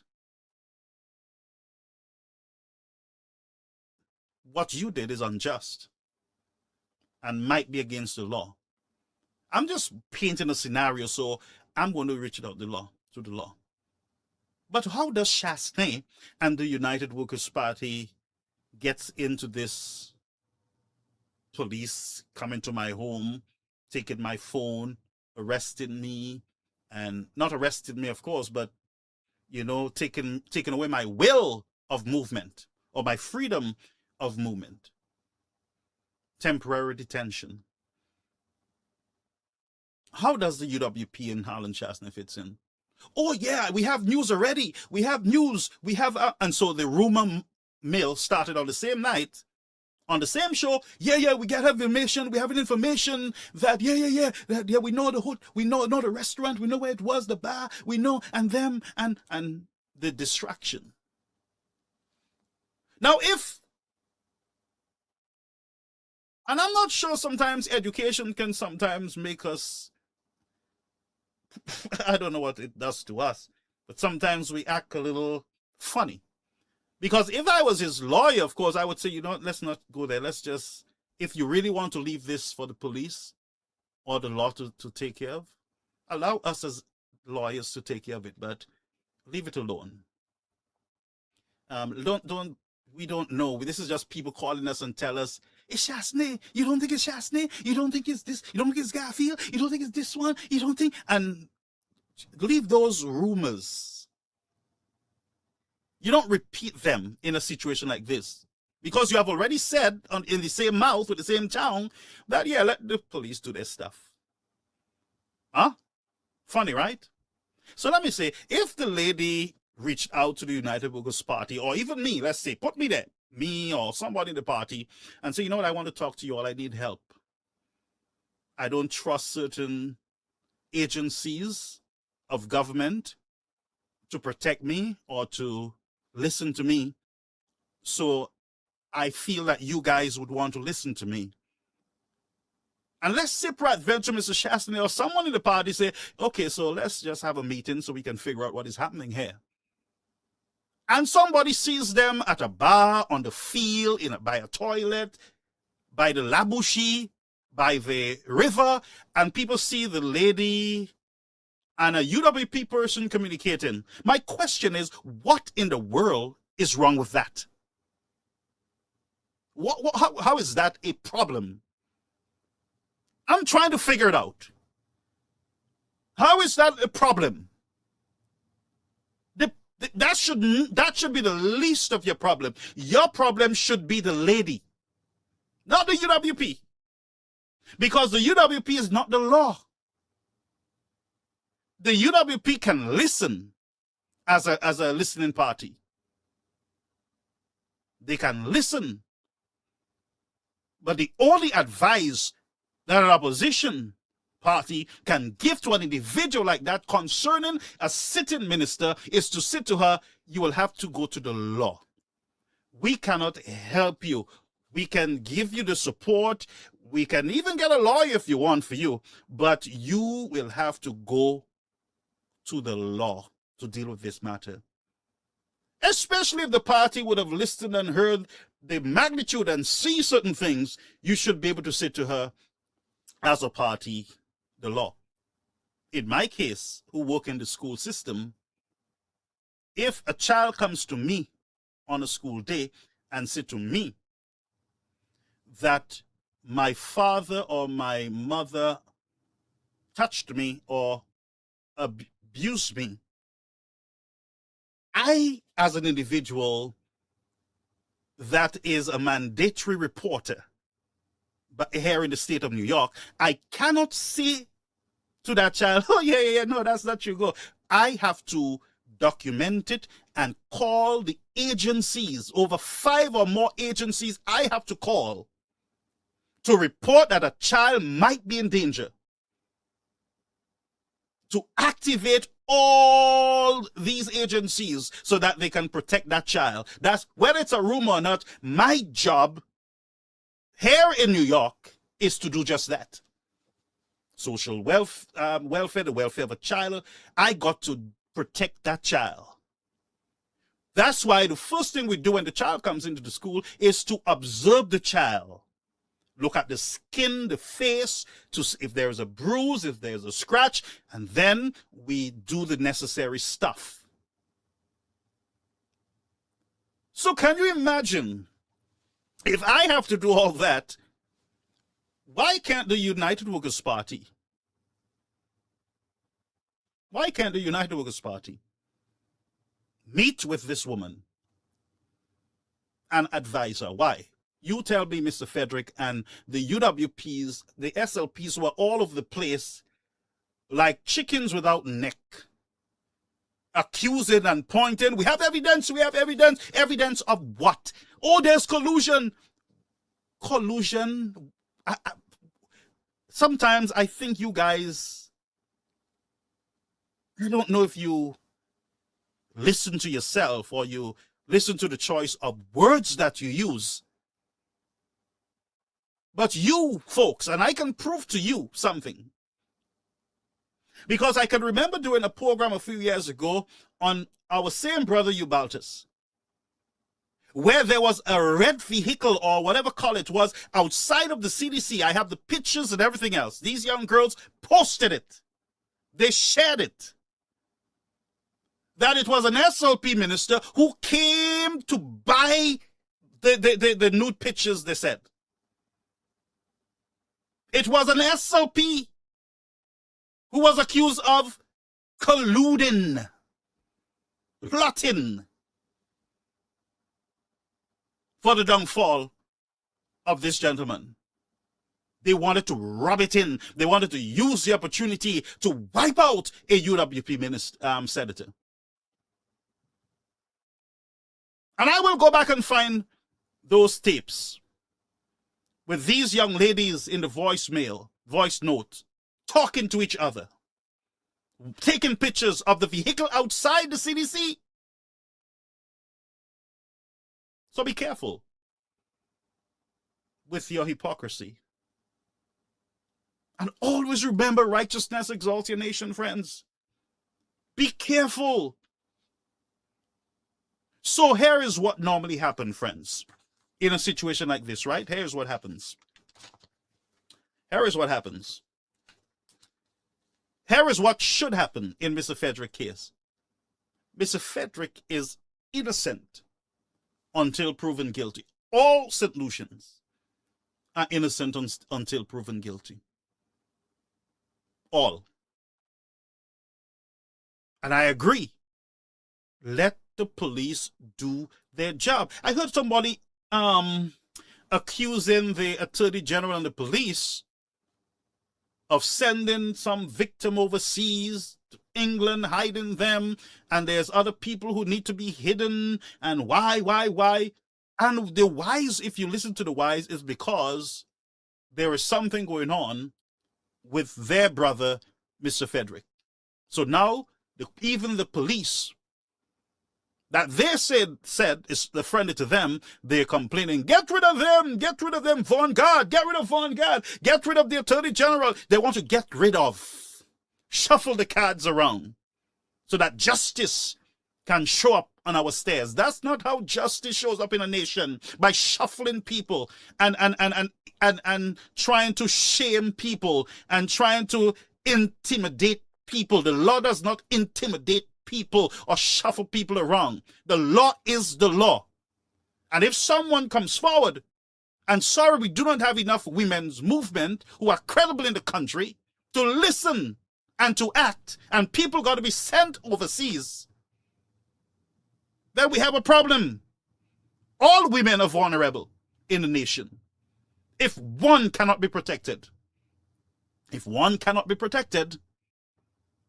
all I suggest to you are in danger. Therefore, that is careless talk in a free democracy. To intimidate the police, to act, or to move. The Attorney General or the Special Prosecutor, look, get them. Or when the Special Prosecutor or the police or the Attorney General get one of them, then they want to remove that individual out of the way. Move the police commissioner, move this one, move that one, because our man should not be in trouble right now. That's not the equal and full hand of justice. Justice system is not shuffling cards. Justice system is to protect all citizens, from politicians, from pastors, from priests, from teachers, from everybody. That's what the justice system is.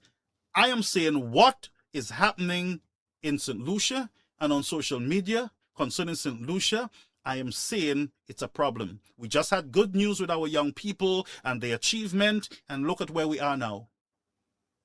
Look at where we are now. And let me show you something. If you think this is not bad enough, that they're asking for the justice system to be checked on. Philip Chappelle, fix the justice system. This one, it mash up now. It mash up now because one of our own is in the eye of justice.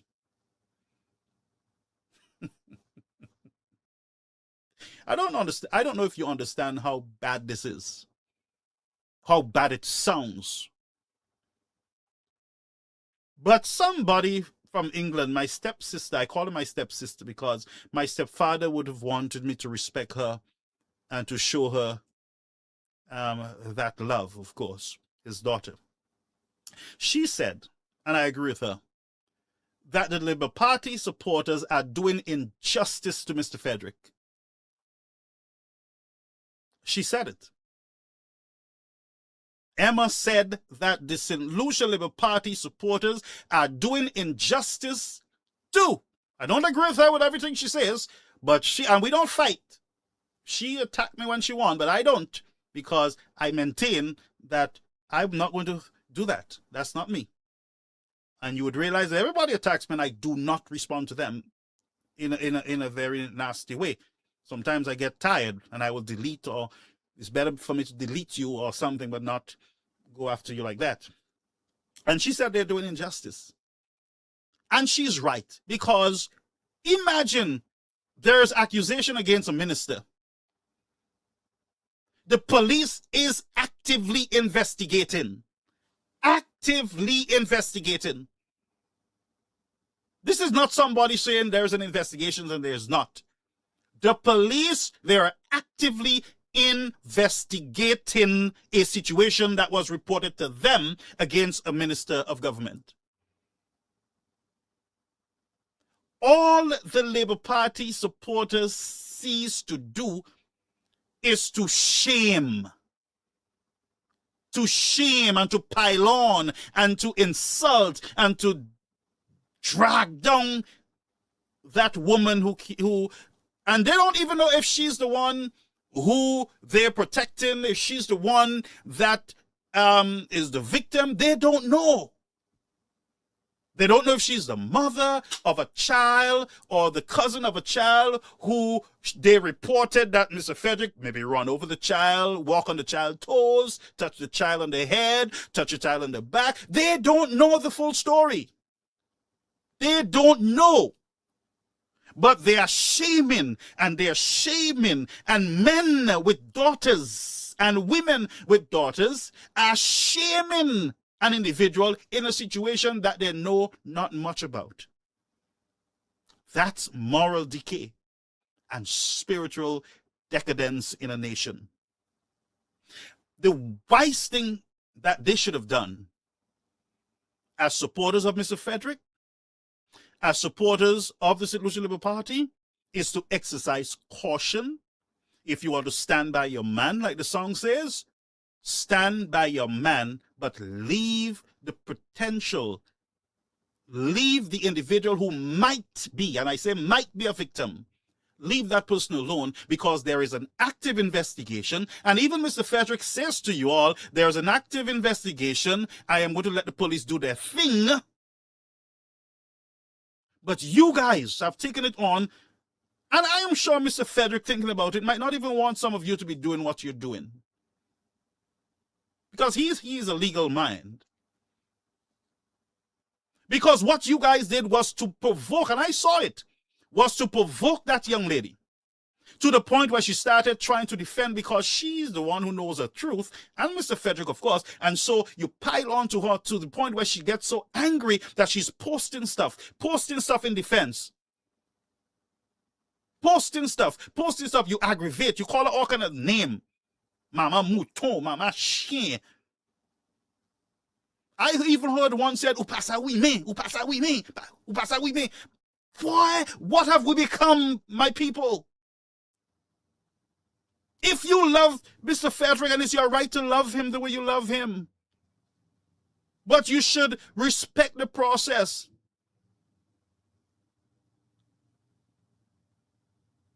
You should have respect the process.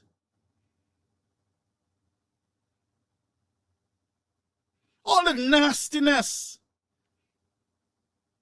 I heard one whine if a man whine and all these kind of things, the way we talk about women. And some of the women are under some of the lives enjoying the way men are talking about them. Let me tell you something. Life is funny. And the table can turn, you know. It could be your daughter. It could be my daughter. Let's say, for instance, somebody accused your daughter. Think about it. Always put yourself in these situations. You know, think, if it was my daughter, do I want people to shame her in public? If it's my family. Brethren, don't put your hands in water for me or nobody in this world, you know. You dare not trust your own. And nobody is questioning Mr. Frederick's generosity in helping people. Nobody's questioning that. That's not the question here. The police are not investigating how generous he is, or how nice he is, or who he built a house for. That's not one in question here. If you listen to some of these people, you know, oh, Mr. Frederick, and he's the best. He built a house, and he built a bridge, and he's so nice. And that's not the discussion. Nobody is questioning him. Nobody is questioning his niceness when it comes to helping. That's not the issue here. The issue is that he was brought in by the police for questioning. There is an active investigation going on by the state. Anything can happen between this week, next week, and the following week. Anything can happen in the eyes of the law. So, here what can happen, let's say tomorrow. The police can come forward and say, well, Mr. Frederick, knock on his door, Mr. Frederick, you're under arrest, and we're going to be taking you down. And his rights can be read. You have the right to remain silent. Anything you say can be used against you in the court of law. You have a right to an attorney, blah, blah, blah, blah, blah, blah. They can search him, take away all his personal stuff from him, put him in handcuffs, put him in a vehicle, and take him into a cell. That can happen tomorrow. That can happen tomorrow. That's how investigations and detention and arrest happens. Active investigation, we're looking at the evidence, we are listening to you. We are looking at your phone records, we are looking at what was given to us. And we are going to be acting. The law can do that. But you got to put yourself in the position of of whosoever is talking there. And I know we can come to conclusion, why was she know the guy has a boyfriend and everything else, and why is she still involved, and the guy walked her down the aisle and everything else, and blah, blah, blah. Why is all this? The bigger question for St. Lucia is the SSDF funds. Why all these checks are being written for this one person? Why? Is it a fact that she was hurt and you guys were helping her? My question also is it normal for one person to get all these monies, all this support, all this help? What is so special about this person that on one day 2 checks was written? And whose name is on the other check? And my question also is, who is responsible for the funds? Who is responsible for the SSDF funds? Again, why was these checks written? Why?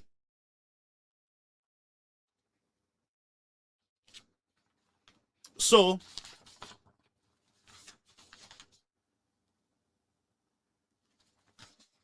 And by the way, I'm going to open the lines as we hear. I want everybody to call who want to call.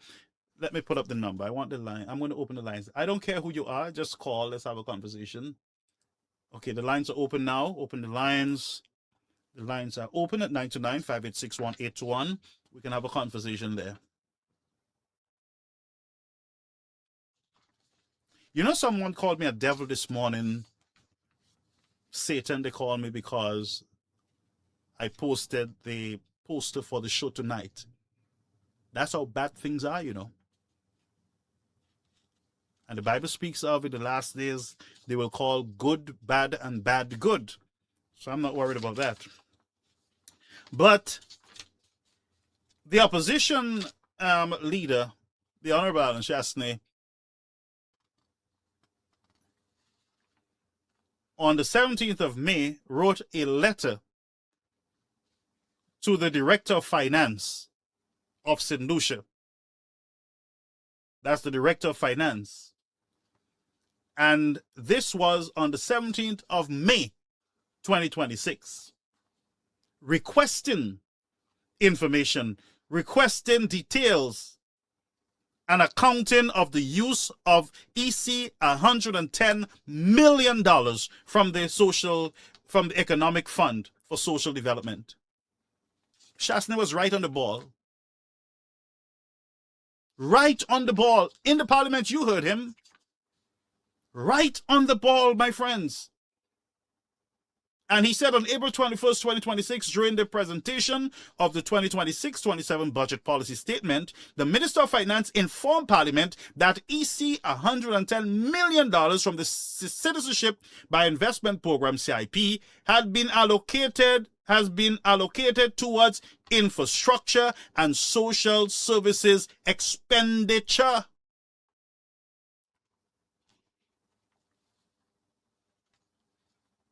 It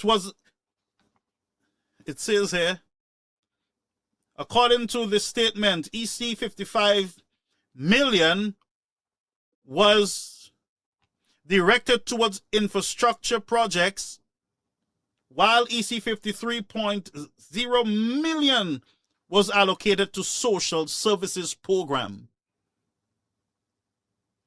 $53 million. And EC $55 million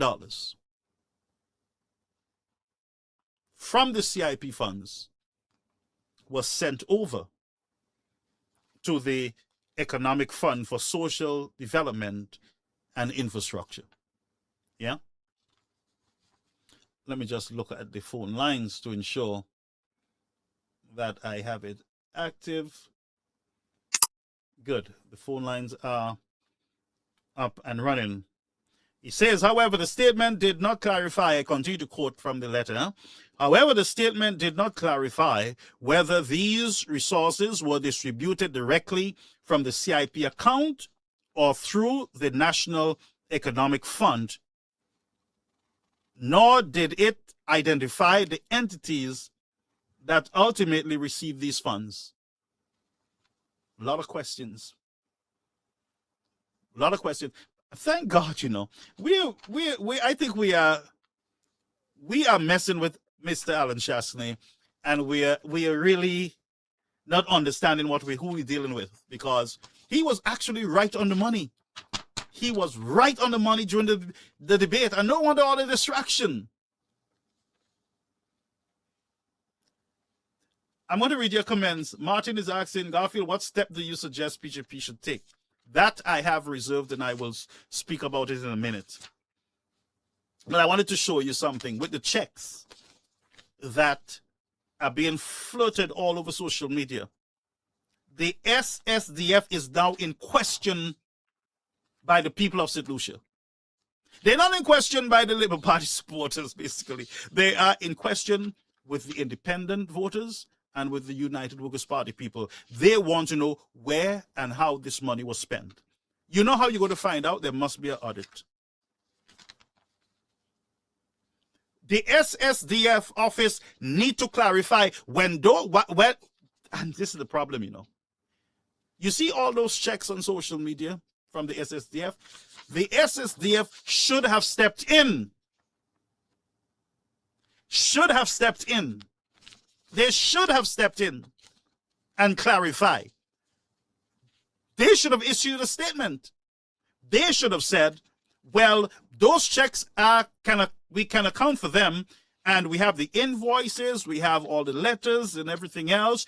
We know why it was given, and here is the reason. The young lady, we were giving her those checks because here is the situation here, blah, blah, blah. But how long she was getting those checks for?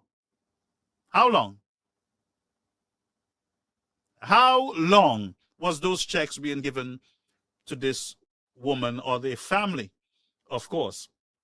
And so, in light of your, and I'm going to post the documents that I read from with Dr. Ubaldus, I'm going to post them, and the letter from Mrs. Chastney, I'm going to put them up on the platform so you can have them for yourselves. If you need them directly, you can just text me on any one of the lines, the WhatsApp lines, and I'm going to send them over to you privately if you do need them. And the opposition leader did write a follow-up letter referring to this letter of 17th of May 2026, requesting action, and they're not even responding yet. So I don't know. Okay, so let's go to the action. I'm going to read some of your comments to see what you are saying, and I want to hear from you. You can call and let me know what you think, what should happen, what is going on the ground there in St. Lucia. So here's what I believe should happen. The decent thing to do right now, seeing that there is confirmation that there is an active investigation against our Minister of Housing, Mr. Richard Frederick. Here's what I think should happen, and it would have happened even in my church. I think that Mr. Frederick should, or the Prime Minister, if Mr. Frederick don't see the need to take this heat off of the government by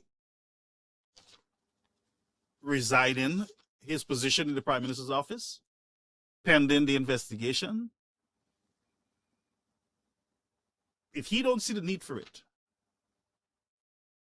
then the Prime Minister has a responsibility to ask Mr. Frederick, based on information from the police, based on information from Mr. Frederick, based on information from the Attorney General, he should ask Mr. Frederick to go on leave pending this situation. Mr. Shasta did the very same thing.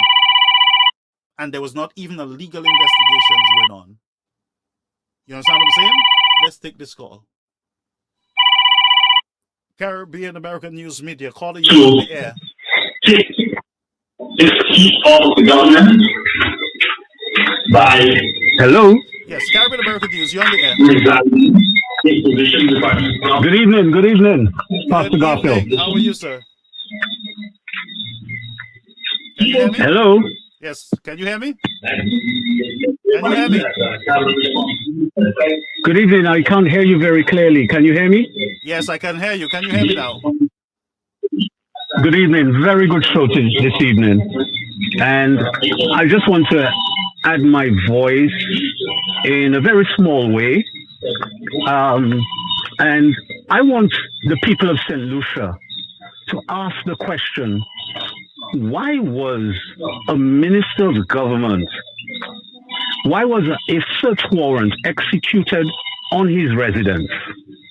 Okay? Because that's not a normal occurrence. A judge or a magistrate is the one who would give a search warrant. And then why was the minister detained? Because sometimes we use the word detained, which means you went voluntarily. If you had not gone voluntarily, would you have been arrested? So what is it that is so egregious that the minister had to be his home searched, detained, and his phone taken? There are allegations that checks of the SSDF were found when they carried out the search warrant. But these are questions St. Lucians need to ask. While the Prime Minister is assuring people that we should allow due process to prevail, which I agree to. There is the other side of this lady having publicized so many checks of the SSDF. And as you drew the line, you drew the chain with the director of finance, we have to ask, how is in an organization with tens of millions of dollars has gone on for so many years without an audited account? They are supposed to have their accounts independently audited and to turn it over to the Auditor General. The Auditor General, in turn, is supposed to table it in Parliament. The Prime Minister is the Minister of Finance. He is responsible for this. There are so many people in St. Lucia who need assistance. So many older people, so many vulnerable people who need assistance. The SSDF, why? Why is it a minister who has no statutory authority over this SSDF? Why is it he is the one handing out checks to people? Multiple checks, not a case officer. Where is the application that was made on behalf of this lady at the SSDF? Where are the documents? Where's the paper trail? St. Lucians need to ask this question. And further, there are many regional and international agencies and countries that donate money to the SSDF because it's a fund to help the poor people.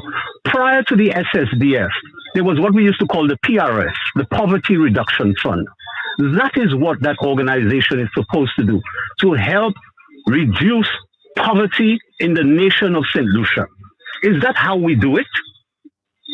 And therefore, there is a need now for a forensic audit of the SSDF. And that is beside the criminal investigation that is ongoing in the case of Mr. Richard Frederick. Right? These two are separate. So the Prime Minister cannot hide behind there is an investigation, so he cannot say anything. He is fully responsible by statutory, by the legislation of St. Lucia, to be in charge of the SSDF and to make sure that the checks and balances are in control. He cannot hold the excuse that he doesn't know, because the Director of Finance is in his ministry. It is a senior member of the public service that is in his ministry, not only the vice chair as the SSDF, but the chair of the National Economic Fund, and as our constitution protects this person.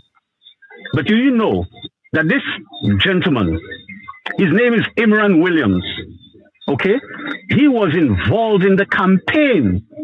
He was walking around in his red shirt with Ernest Hilaire. So, are we saying that this $53 million, because I know of many instances around the country where people, there were small jobs and everything going on. Where is the accountability? Is that how we spend the money of the taxpayers of St. Lucia? The money from the loans of the Caribbean Development Bank? The monies from the Canadian government, the European Union, the Taiwanese, and America? Is that how we are spending the people's money? So I know we have this sensational checks for sex. That is an issue that I leave to the public. However, the accountability, the transparency, and the rule of law must prevail. And that is the reason why we are asking the Prime Minister to relieve the minister of his ministerial duties. He cannot sit at the table of the cabinet of ministers while this investigation goes on. And that the board, the Prime Minister must reassure St. Lucians that he has confidence in the board that they are doing a good job. Because if they are not doing a good job, then that board needs to be dissolved and the executive director of the SSDF must be fired, because he has not been carrying out his basic responsibilities as the man in charge of the SSDF, and that's Mr. John Victorin. Okay? So let me ask you, Jimmy. And I would like to let people know. Has there been an audit of the SDF? I can't hear you very clearly, so I'm just going to say the last piece. No, I'm asking you. Can you hear me? Was there an audit of the SSDF? Sorry? Was there an audit of the SSDF, the funds? There hasn't been one for several years. Wow. nor the National Economic Fund, which is where the monies that come from the CIP get transferred to other organizations. And so we are also asking that the Prime Minister gives us this transparency, and we must stop hiding behind the veil of allowing the police to do the investigation. These are two separate matters. They must be treated as that. The police do the investigation, and the Prime Minister ensures that the SSDF is running, is being operated as the law mandates. Tomorrow, I'm letting your listeners know, and the people of the UWP, to stay tuned to around 10:30 tomorrow morning. There will be a link to a live event. And I want you to tune to the live event and to see what is happening in this country and to learn what is happening in this country. Parce que nous passons à vivre masala comme gouvernement masala. L'année top bagay qui gale côte loi. Le top l'avantage à point avec la gentilité avec la charité qui peut faire right now. Qu'est-ce qu'on passe à faire global, global, tout bagay monter. Et en même temps, l'argent qu'a signé comme de l'argent pas finissement. Comme ils sont dans le pays bois. Et nous sommes pays malheureux. On a dit moun West Coast tuning, go drop past the Garfield and check the moun sa sakala pays. Let's see et bonsoir. All right, thank you so much. So that was our first caller. The lines are open at 929-586-1821. I'm inviting all people. This is a friendly platform. You can call in at 529-586. Something just came in I want to share with you. So tomorrow there's going to be a live event at 10:30. Stay tuned to the United Workers' Party's different platforms and stay tuned to Caribbean American News. We will bring it to you live at 10:30. So we want you to, there's going to be an activity tomorrow, God's willing. This is, I am sure, it might has something to do with what we're discussing here on Caribbean American News tonight. So this might be breaking news from the United Workers' Party in St. Lucia. So I'm going to read something that just came over here, and we'll share it also. I believe I did share it on our platform, and this is some material from October 15th, 2018. Pair urges woman to demand that Dr. Ubaldus Raymond be fired. Opposition leader Philip Japere has called, and I am quoting from the St. Lucia Times. Opposition leader Philip Japere has called on St. Lucian women to demand that government minister Dr. Ubaldus Raymond be fired from the cabinet.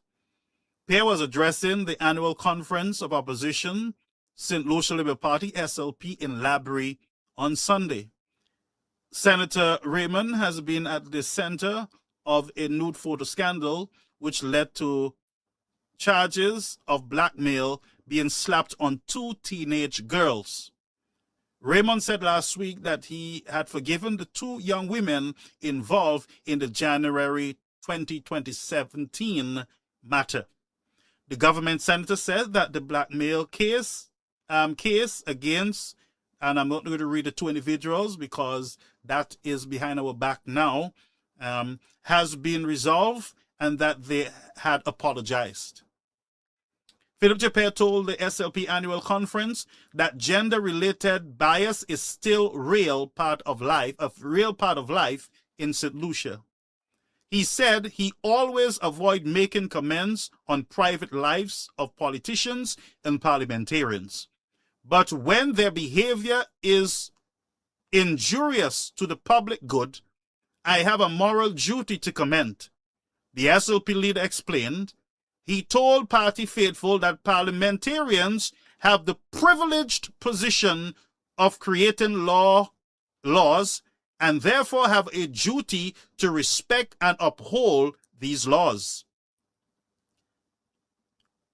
The flagrant disregard for the rule of confidentiality in mediation process by a sitting senator at the expense of a young woman is distasteful and undermine the confidence of our system of justice, the Castries East MP asserted.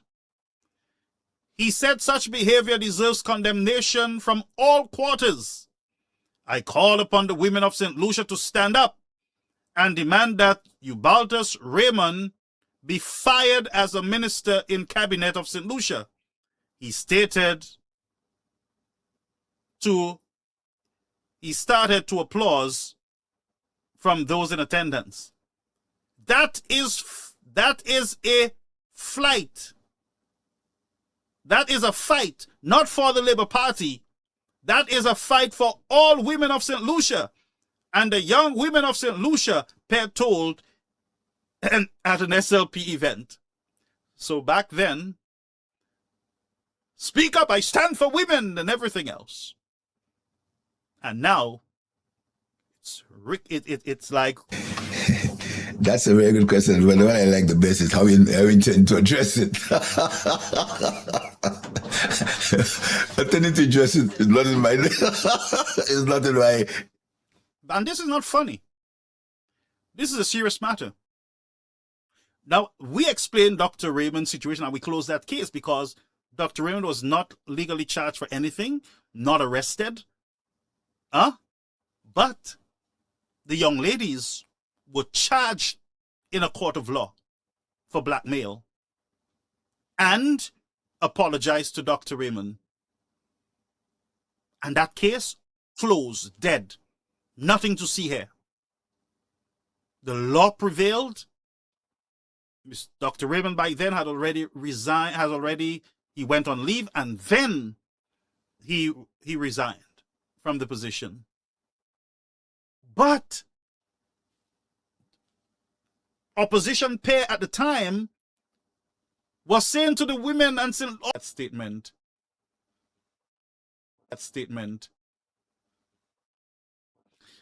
And folks, I do apologize for the break in transmission.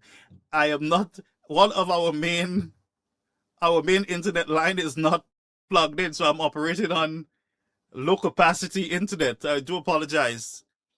Yes, it will be back, but I'm operating on a different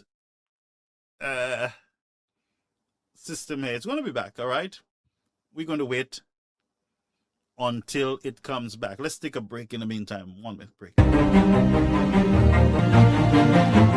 All right, and we are back. We do apologize to our viewers here on Caribbean American News platform. So let's read a letter from, and like I said to you folks, I am operating not on the main line of our cyberspace, and I didn't realize that I was on the Wi-Fi and not our main feed. So I do apologize, my friends, for that. All right, so stay tuned. And also you can go back on YouTube to see what you missed tomorrow. So let's go over to the Prime Minister's statement. And that is the Prime Minister's statement on July the 2nd, 2026. And I'm going to read, all right? Government reaffirms respect for due process. On Thursday, July the 2nd, 2026, the government was notified that the Honorable Richard Frederick, Minister of Housing, Local Government and Urban Renewal, has been detained for questioning as part of an ongoing matter and subsequently released.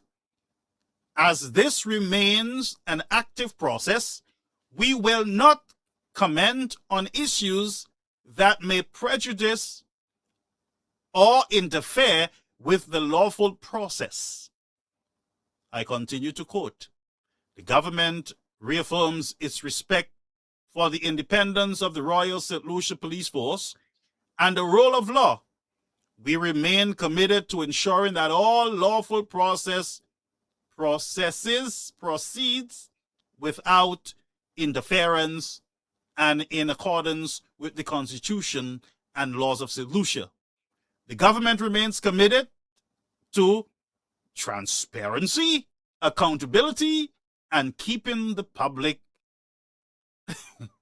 I'm not even going to continue that because the public knows nothing from the government right now. So you see the difference? Just a little letter telling you, yeah, we heard that our minister was detained and there's an ongoing investigation. But he was saying, this same pair, nobody else, very same pair is saying, fire Ubaldus, fire him. Women, you all ask them to fire him first. He got to be fired. Fire him quickly. Man violated no laws in the country. He violated no laws in the country. He was not arrested. He was not detained. He was not charged. He was not his home. Nobody went to his home and said to him, come down to talk to us. We have an active investigation. The difference here is that there is an active. Do you know what the word means? Active means there is an ongoing, an active investigation going on concerning a sitting government minister. And the ideal thing to do, Mr. Prime Minister, is to not to jump to conclusions, but allow the honorable minister to go on leave until this is all rectified. When it is done, then you bring him back into your cabinet if everything is good. Practice what you preach, sir. Send that signal to St. Lucians that you mean what you're writing on this piece of paper. You meant what you were saying back in the days. But I am not asking for no by-election or for the people who hired Richard Frederick in his community. They are responsible for him. He can still, if he resigned from the cabinet or from his portfolio, the man can still go and represent his community, you know. But we are asking that what was done for UWP ministers, whether it's Henry, whether it's Mr. Henry, Jimmy Henry, or whether it's Dr. Ubaldus, or whether it's, there's another person, you know. Whether it's, what's his name? Yes, Stanley Felix. You were quick to throw Stanley Felix out within weeks. What's different now? What is different now? That's the question. And by the way, let me just say to SLPs under the live and who are behind the scenes. We have thousands behind the scenes. We have almost 80 or so % of our viewers tonight viewing from behind the scenes. Because of the length of time they are viewing, it has clocked into the system. They have not clicked, but they are watching. So my question is, why can't we just put away the hypocrisy? Let's be real right now. Let the man go on leave. Maybe it will help him to rejuvenate and get his mind together, because it's not easy to be in a position like his, you know, honestly. When you put, I always say, he who feels it knows it. Put yourself in his position. This man might be going through a lot. He might be going through a lot of uncertainty, a lot of stress, a lot of explaining to different people. And I'm sure he's going through what he's human. Even though sometimes he acts like he's some Superman, but he's human. He's clear that he's human. We saw him that night, how broken he was looking. And he was tired. I'm sure he had a long day, of course. But he's human. He's only human. Don't mind him acting every time. And you. And let me show you something that he did, right? And I think a lot of people are... I'm not going to play the whole thing. I'm just going to play half of it. Listen to his attitude too. Why a lot of people really are having issues with him. Listen to this, right? I would have given you a pound of flesh, you know. I would have given you, Laura, a pound of my flesh. No, it's probably about a pound and a half. But you are not worthy. You are not. You see what I'm saying? Who talks about women like that? And other women are cheering on, laughing, you know.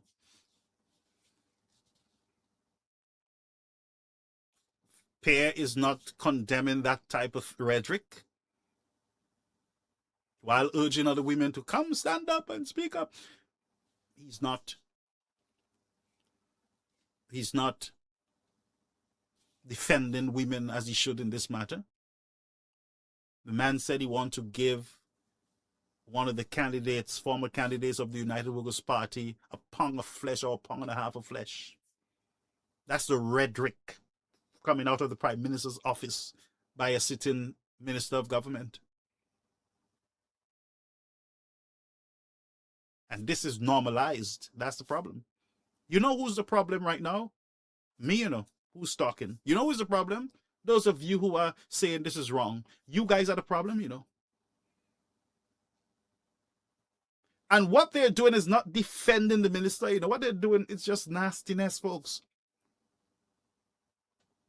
All we have to do in this matter and is to swing the table, put the United Workers' Party there. What would have happened if this was Guy Joseph? What would have happened if this was Alan Chasney? What would have happened if this was Este? What would have happened from last week?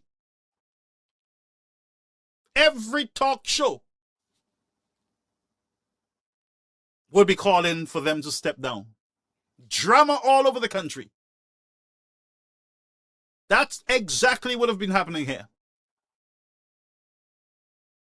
And if the United Workers' Party would have been defending something like this, I would have called them nasty too. Because one, you don't go around telling women you want to give them a pound of flesh and all, especially married women. You know, if we do that in our class, in our school where I work, they fire us.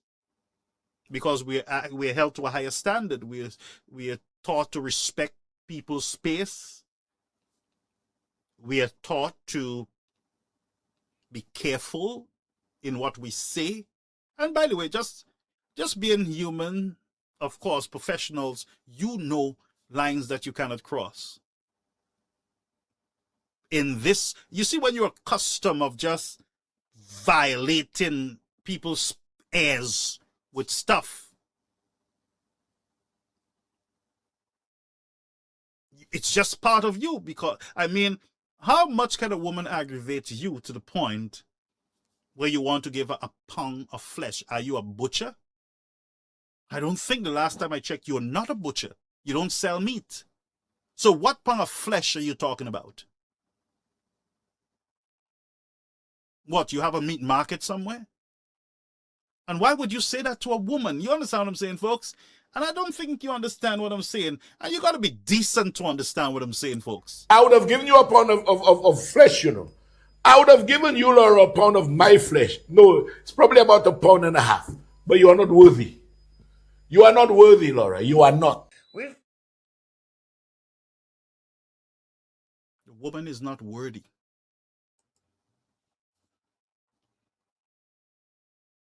It's time for men to respect our women in our society, folks. And like I said about Gabby, I'm so sorry that was done to her. You know, childhood stuff. When you're young, you make a lot of. I made a lot of mistakes when I was young too. You know, y'all think I was holy and stuff. I made a lot of mistakes when I was young. We used to go steal people's mangoes, do all kind of foolishness. I mean, young things you do, you know, but I mean, to do this young lady, this promising young lady, that folks is still breaking my heart because I have a daughter. And suppose the minister, that was my daughter that the minister was talking to. Because she criticized him, he wants to give her a pound of flesh. put yourself in that situation. If you can't put yourself in that situation, some of you are nasty. Some of you have practiced nastiness for too long. It's part of you. You don't know common decency. The nation have lost its way. Somebody said, well, why are you not speaking about the Carnival Queen? Folks, I'm not in Carnival. Don't you know I'm not in Carnival? I know the young lady who won from Denry. Her parents, she's a good girl, and her family are good people. Her father and I was very close, was my buddy. And, you know, very nice people, quiet and nice. So I say nothing bad about her. You know, I wish her all the best. And I wish all young people the best. But folks, I'm sorry for what our young people are going through, especially young girls. They're being killed when they disagree with men. They're being insulted when they disagree with men. Men want to give them a pound of flesh when they disagree with men. When men don't allow them to drag them, they are insulted and killed and disrespected. And we are not we are not saying enough about it. I'm going to read your comments. But we have lost our marbles as a nation, and it's real. I'm going to read your comments. Oh, from the bottom. Who pops up? Anson Maxwell. He says, do Garfield reside in St. Lucia? Why do you believe that he should and I should? Anson, what are you referring to there? Somebody's responding to you. Matthew says, what flesh have levity? Agatha says, good night, Martha. Antoine Joseph, okay. Martin says, on Thursday, call his show to ask him. Okay. Anson, you have live in St. Lucia, but I don't know. Did you ask him what he was charged under? Now, we don't know what Mr. Frederick was done. I don't think there's any charges that was spoke about. So I don't think he was charged for anything as yet. Or I don't know if he will be, if there's anything for him to be charged for. But this situation is a developing one. And we got to give the law the space to do so. And I ask everybody to just don't allow it to die out. We have to keep the fire going. Don't allow it to die out by staying silent. But we must allow, let's not attack the Frederick and attack the young lady. Let's allow the truth to come out. When the truth come out, then we can come and say, you know what you did, sir, was nastiness, man. What you did was, man, you need to stop. You come at him like that. All right. So my concern is the family of whoever lady or ladies that are involved, and I hope that they can get the professional help that they will need. And I'm glad that they were asked to stop. I think that they were asked to stop posting and responding. It was not good. I did say earlier on it was not good when I saw her posting stuff and sharing checks. I thought that was wrong. That should not have happened with an active investigation. And I stand by that. That should not have happened, period. Let me read some of your comments. Richard need to set the example. More than 72 hours for investigations.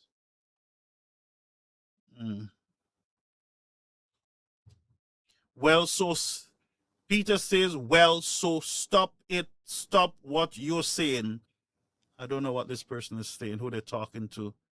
They're asking somebody to stop what they're saying. I'm not sure what that is.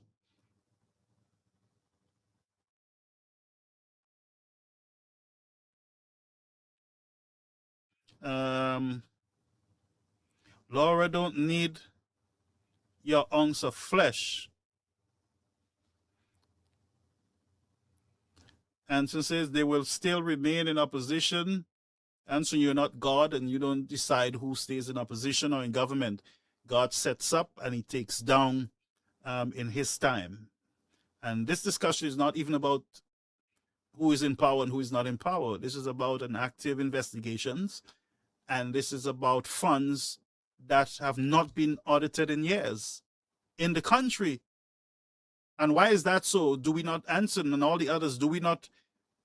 Are we not concerned about it? I even heard Yardi this morning complaining about the Grozile new police station like a forest. Who are we paying? Why are we spending monies and people are not doing their work? What is going on in the country? With all the snake issues, a new police station is covered in bush. And we're here defending all kind of nastiness. Something is wrong with the nation, I'm telling you. Totally wrong. Something is wrong, my friends.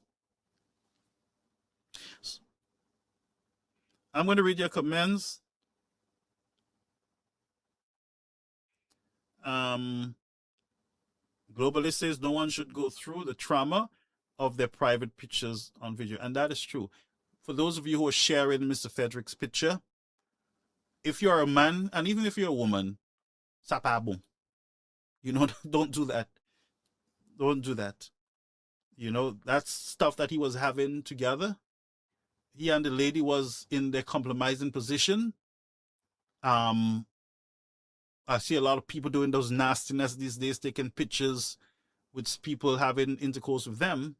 I don't know why people do that, but it's not good. We do lecture people against that, especially young people.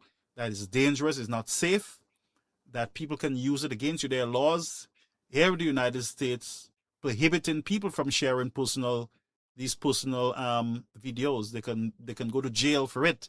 I am not sure the laws in St. Lucia if somebody can be charged for sharing people's personal stuff, but it should be legal in the country. These are laws that we need to review. Our lawmakers need to be working on those things.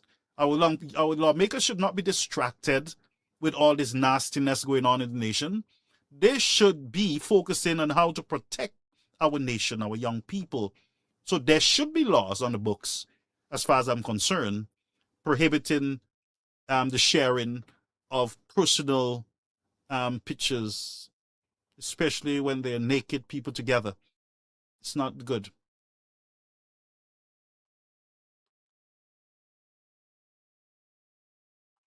Lucy says he would have shared it. Allison says, but Garfield, you shared the picture.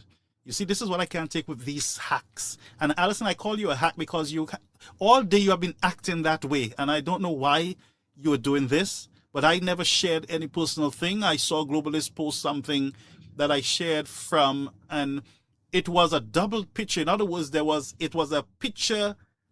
It was a video behind a picture, in front of a picture. So if you don't look at it carefully, you don't see. When she brought it to my attention, I looked at it. I removed it immediately. I saw it's very fadey in the back. You can see like there's a figure of someone lying on a bed in a promotion. And so I took it out quickly. So don't come here with this nonsense, Allison. Please, wheel and come again. I don't appreciate that. You guys are very petty. And like I say, if the platform is not perfect, if you see something that should be there, you let me know quickly. I will remove it.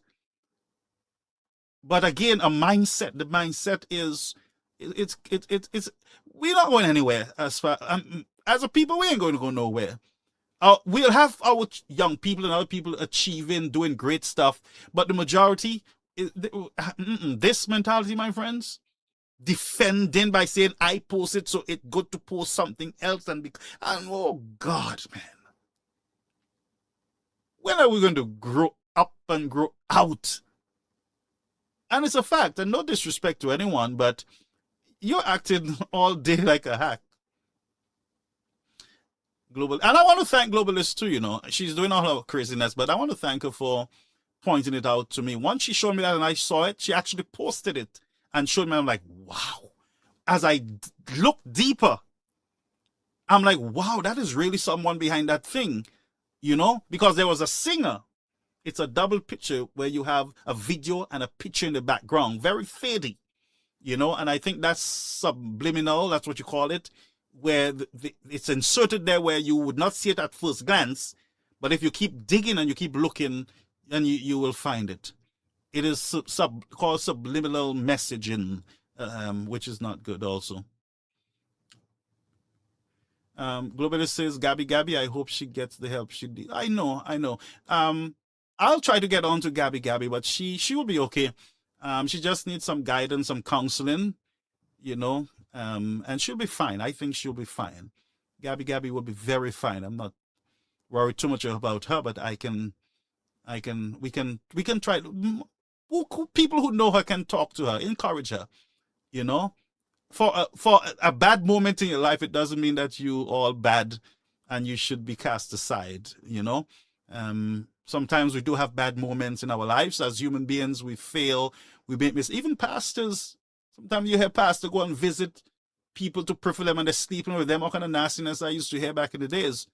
Even in Denver too, you have people running through people's house, the mud house at them, people running right straight because church board come and bushy them, jumping through people's window and all kind of story. So these I had those stories growing up from Spunky and all them fellas in Denver. They tell you all the story, funny story. So people do make mistakes as they grow up, but then you grow out of those things, and it should not come to hunt you that way. That's my point. It should not come to destroy you and to mash you up and cripple you. So young lady, you have a bright future ahead of you. I wouldn't stop saying that to you. You remind me of my daughter. I call my daughter Gabby. My daughter name is Gabriella, but I call her Gabby. So once I saw Gabby, I'm like, oh my God, she might be going through a lot. Charmaine says, just like he said to Lisa Joseph. Oh my God. Yard says, you being disrespectful, Allison, is one of those who stuck with you when others wanted to roast you. What are you talking about, Joella? What nonsense are you talking yourself? What are you talking about? I'm speaking to Allison, Tyson, David. Who are you talking about? And that's why I say to people, you got to read to understand, not read to respond and to accuse people. Joella, what are you talking about? Explain, what are you talking about? You being I am being disrespectful. Allison is one of those. Allison is a Labour Party supporter. What are you talking about? Allison is one of those who stuck with you when others wanted to roast you. I'm no duck for nobody to roast. All because you have some other fault was. You see, this is what we do. We misinterpret people, and we spread a whole lot of nastiness against people. And sometimes people are waiting for you, they're waiting to tell you and to push things in your eyes and in your throat. I don't want no UWP or SOP to push nothing in my throat, nothing at all. I understand the environment I'm in, that people are always waiting for you to fail, waiting to just get you. It's true. I am very much aware of my environment right now. They're waiting to hold you in your neck and to squeeze the daylights out of you. And it's true, Joella, it's true. It's true, I'm telling you folks, and I'm not apologizing for this. This is real. You see the same people who are cheering you on, they will squeeze your neck. On both sides. They will squeeze the daylights out to you, folks. That's why the song says, all other ground is sinking sand,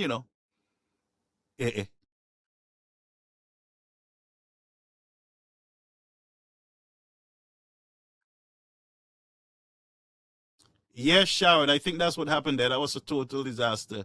You didn't realize, if you just understand, you just went ahead and paused. This is not Sharon Land. You're being ridiculous now.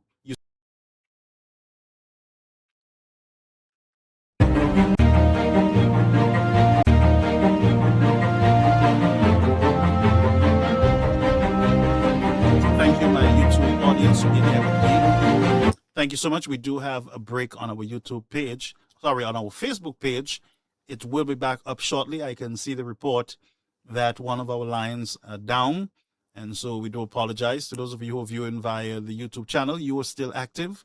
You are still up. I can spot you right on the platform. I cannot reduce on the quality on our Facebook feed. I would try to, but if we do not recover our Facebook page, then it's going to be a total wipe out very soon. So it will rectify itself, of course, in due course. In order for me to ensure that happen, I will have to close most of our feed, our Facebook feed. I can see the drop and it will improve. It will improve very shortly. Just bear with me here. Yes, I can see that crash at the bottom of the screen. It's trying to recover. It's a very fatal one, and I believe that it has not recovered. So just bear with me, folks. It is getting there. We are losing that feed. Bear with me. Just bear with me, folks. We just we operating on one leg. For some reason, I did not. Okay, so we are back now on Facebook. We are back now. We have a recovery here. It is showing a recovery.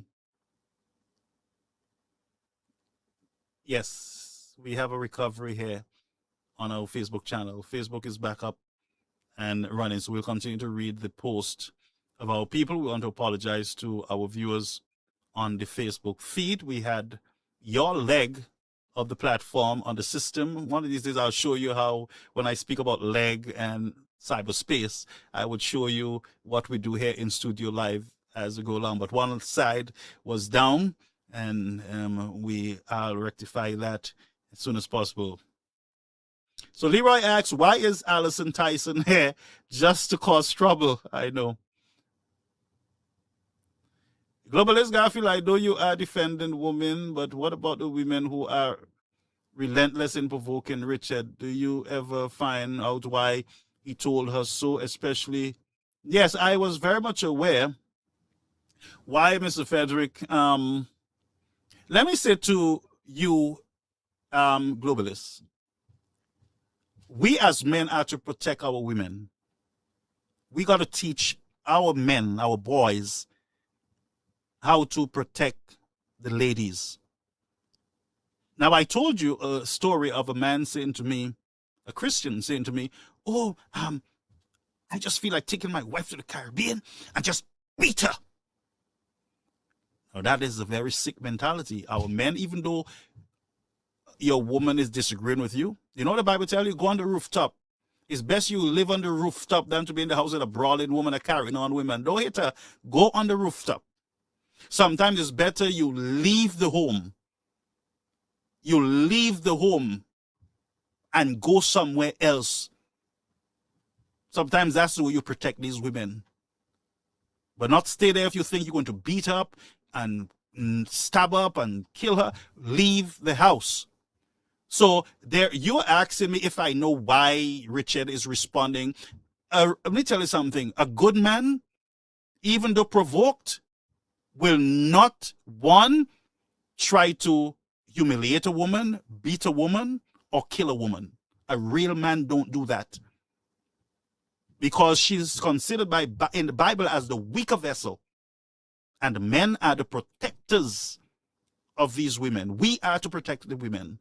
Not to beat up on them, insult them, spit on them, expose them. So I don't know what a woman can do, Mr. Frederick, to the point where he will go online and say you want to give her a pound of flesh. That's how you're going to discipline her, in other words?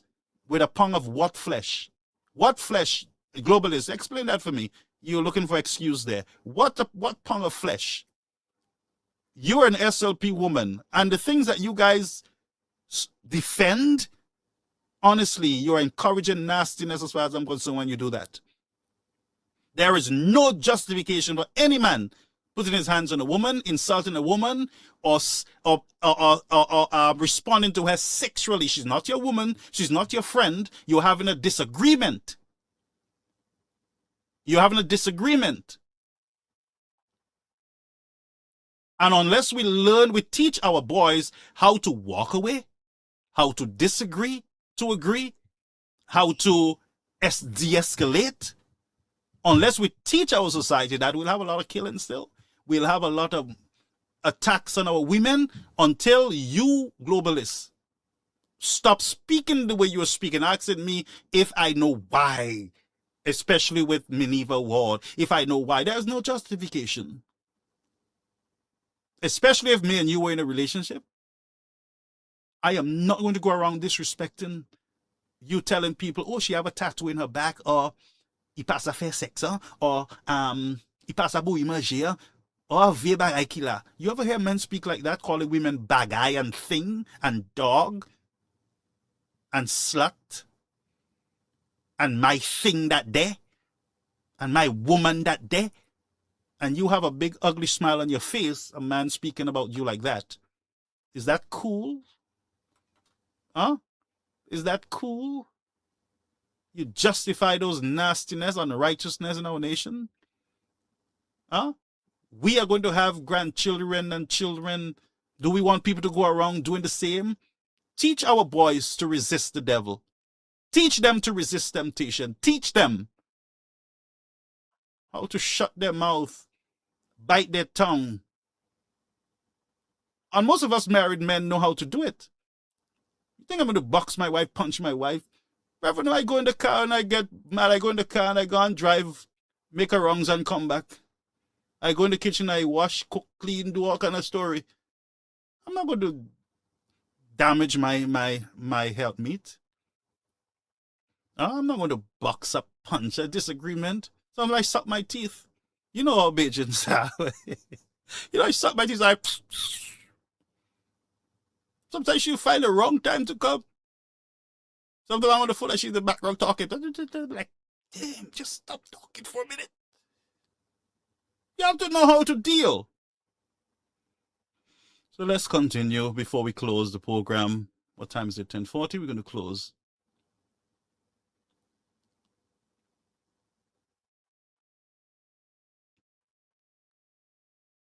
Globalist, really, Garfield? But Globalist, call me, please. Let me put up the line. What am I saying that is wrong? Call me. Why don't you call the show? 929-586-1821. I want you to call me so we can have this. Tell me what am I saying that is wrong? Tell me. Of course, women provoke men to anger. But the response, a strong man will not respond. His response would not be, I will give you a pound of flesh. His response is not, I'm going to slap you, I'm going to punch you. A real man don't respond like that, my friend. That's what I'm trying to tell you. I don't know. And you will not tolerate that. You, Globalist, will not tolerate a man treating you like that. Would you? Stay with a man, every time he disagrees with you, he punches you in the eye? And then your mom will come or your cousin will come and ask, what did you do him to have him to punch you in your eye? That's not a question.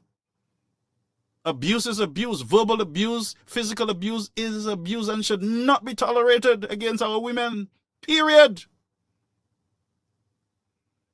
Period. You labeling me labor, I'm not. You are labor, my friend. You are very labor. You are very political. No, but you are very political, my friend. I see how you come looking for kind of little stuff to think about. I saw what you call me, all what you say about me. I see them, you write them all over the place. But am I going to go come and insult you and tell you if you want I don't even have a pound of flesh to give you, so I don't know. My flesh is married flesh. So I don't even know. I'm not even going to suppose I say to you when you're troubling me, if you want a pound and a half, or maybe 2 pounds or 3 pounds or 5 pounds or 6 pounds of flesh, suppose I say that to you, how would you feel? You will take it as an insult, ain't it? Right. So do unto others as you have them to do unto you. Or you have a daughter and a man is saying he want to give her 2 pounds or a pound and a half of flesh, and he's not a butcher. Yeah, all right. Faith said maybe she used to this. I don't know. No woman should get used to that, I can tell you. But my labeling of you, Globalist, is very much correct. You're very political. I'm not saying anything is wrong with you being political, of course. But call me if you have the guts. Call me, 929-586-1821. 929-586-1821. Call me. If you have the fortitude, call me. Be my last caller. We're going to close now. So let me just continue reading your comments. You need to come and move me. No, nobody's going to move you. Let me just go through it. And my YouTube people, let me see. Someone is saying our PM is preparing to go to court with Richard for justice to prevail. Well, Richard is right now not, he is not charged with anything at this time. That's the reality. But there's something that is ongoing right now against him. Martha says, Pastor, pray for them. They just really need it. Yeah, I pray every night. Garfield, if butcher has flesh. Garfield, if any butcher has flesh to give, the police has to visit this butcher. Well, I don't know. But honestly, that's funny though. You said if any butcher has flesh to give, the police has to visit the butcher. Well, if the butcher is a man and the butcher don't have any other meat and he wants to give meat, you're right. The police need to be involved in this whole meat giving stuff, you know? You're right. You're absolutely right.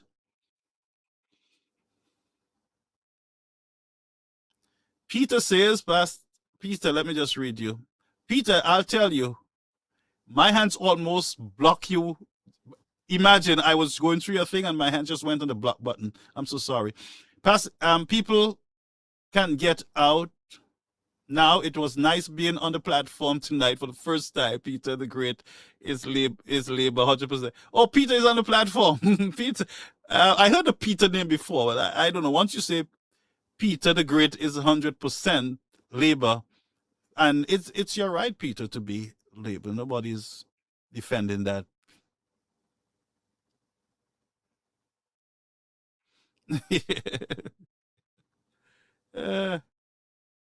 Globalist issue was just being practical. I was being very practical too. You know, let's not make those excuses that somebody got to provoke a man to the point that a man is so provoked that he has no self-control. You know, and you saw that lady who got killed, that young girl who got shot. That guy had absolutely no self-control. Do not know. He looked like he's not even. He can't even handle the idea of breaking up. It's the lack of self-control. And so his approach would be to wipe out, eliminate that individual, to hurt that person. Just like what that person tried to do to Gabby, tried to hurt her. You know, and we celebrate the hurt. I see when you all go to party and stuff that people are fighting and boxing and people stand around enjoying like it's fun. So you understand when I say we have lost our moral compass. We have lost it, you know. So I want to ask you folks to stop attacking the young lady who is having the issue with Mr. Frederick. Stop attacking her. We do not know how deep this is. The only way we will know is the police doing their job. The Prime Minister acting in accordance to the law of the country. And then we can have a conversation. But we must allow the wheels of justice to spin for politicians and for non-politicians. Tonight, in summarizing, I want to say that I will have a conversation with Dr. Ubaldus Raymond. We got to restore him. Somebody got to apologize, whether it's from the party. We got to get him back because I showed you how instrumental he was with the United Workers' Party in shaping policies that had the government to be floating even through COVID-19. You saw him in action. And that is the type of leadership that we want, the type of people we want in the United Workers' Party, in the country on a whole, you know, help to build a future for our generation. And let's hope that we have people for our generation if we do not change from the way we approach each other and the insults and the killings and the exposing mental health is something that we need to pay attention to. All right. I look forward to meeting Gabby and eating her food. Once I get to the country, I'm going to find where she is, and I'm going to big her up bigly. As a matter of fact, I'm going to start promoting her business free of charge on the platform, so that at least we can help her. Jojo says, so if he is back with SLP, what is it you want? Who said he's back with SLP? I don't understand that. Again, we don't know that for a fact. I don't think he's with anybody. So, but I'll let you know.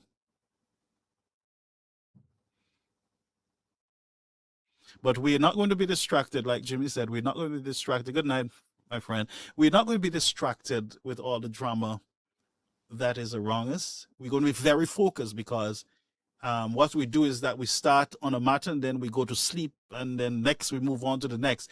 This one with the government minister, we need to watch, we need to see, we need to continue to encourage the government, the prime minister, to do what is right, and continue to ask Mr. Frederick to do what is right for the sake of the nation. And I'm very sorry to say it is the same Labour Party. Let me just show you something.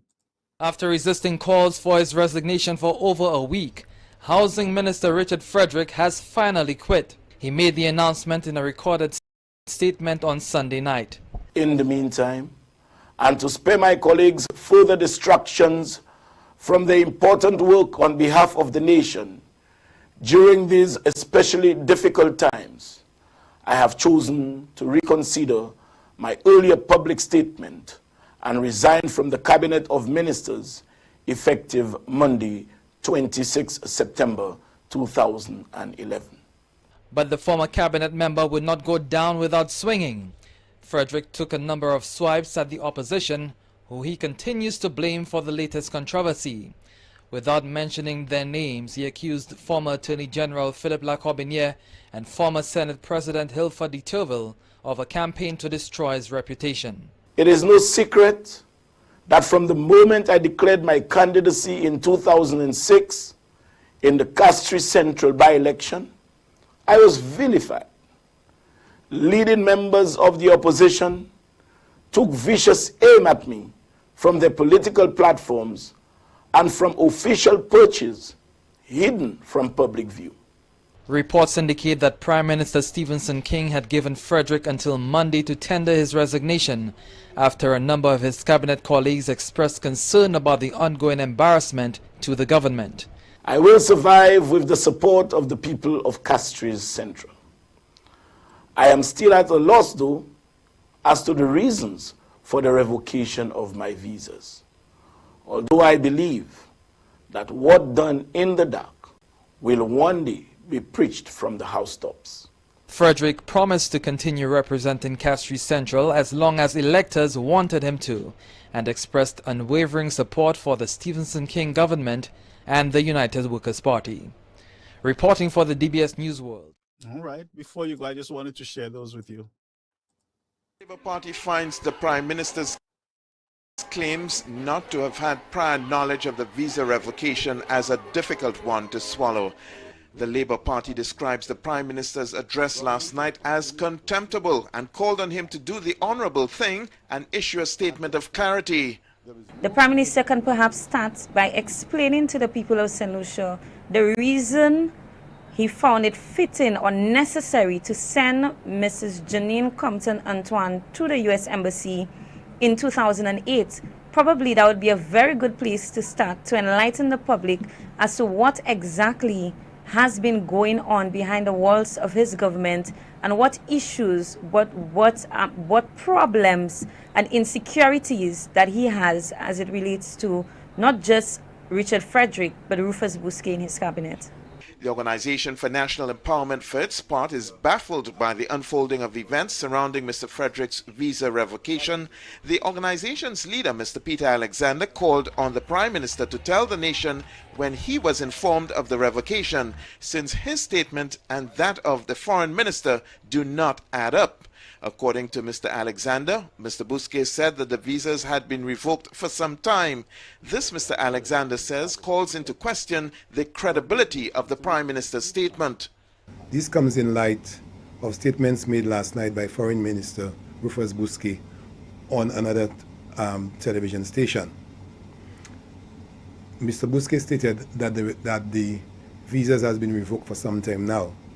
If Mr. Bousquet is to be believed, then it brings into question the credibility of both Prime Minister King and Mr. Frederick, who are both on record categorically denying that they had knowledge of the visa revocations prior to Friday, September 16, 2011, when the story first broke.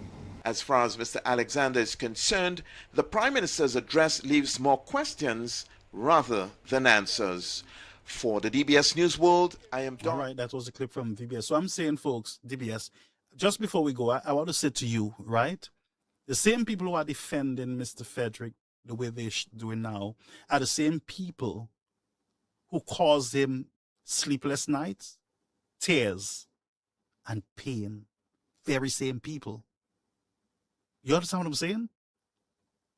They pushed for his firing. They pushed for his resignation. They said a whole lot of stuff. These same people who are defending with fire, very same people. So be very careful with politics, friends. And be very careful who is your friend.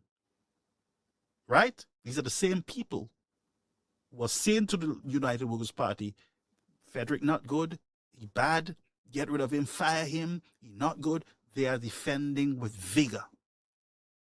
This is confusing, huh? Folks, this has been another Caribbean American News Media platform. Go out there, folks, and be a blessing to your community. Remember, one love. Remember, before you go to bed, you need to pray. Ask God for forgiveness. And don't use his name in vain. God is not mocked, and he will not have it. All right? So greetings to all, and somebody said we need to be on Sunday. There might be some development on Sunday, but God's willing, see you tomorrow for the 10:30 for the United Workers' Party, an event that was just announced to us. We don't know what it is, but it seems like it's going to be something that I hope, let's just wait until tomorrow, folks. So long, bye-bye. Nice having you here, folks. Be good to each other.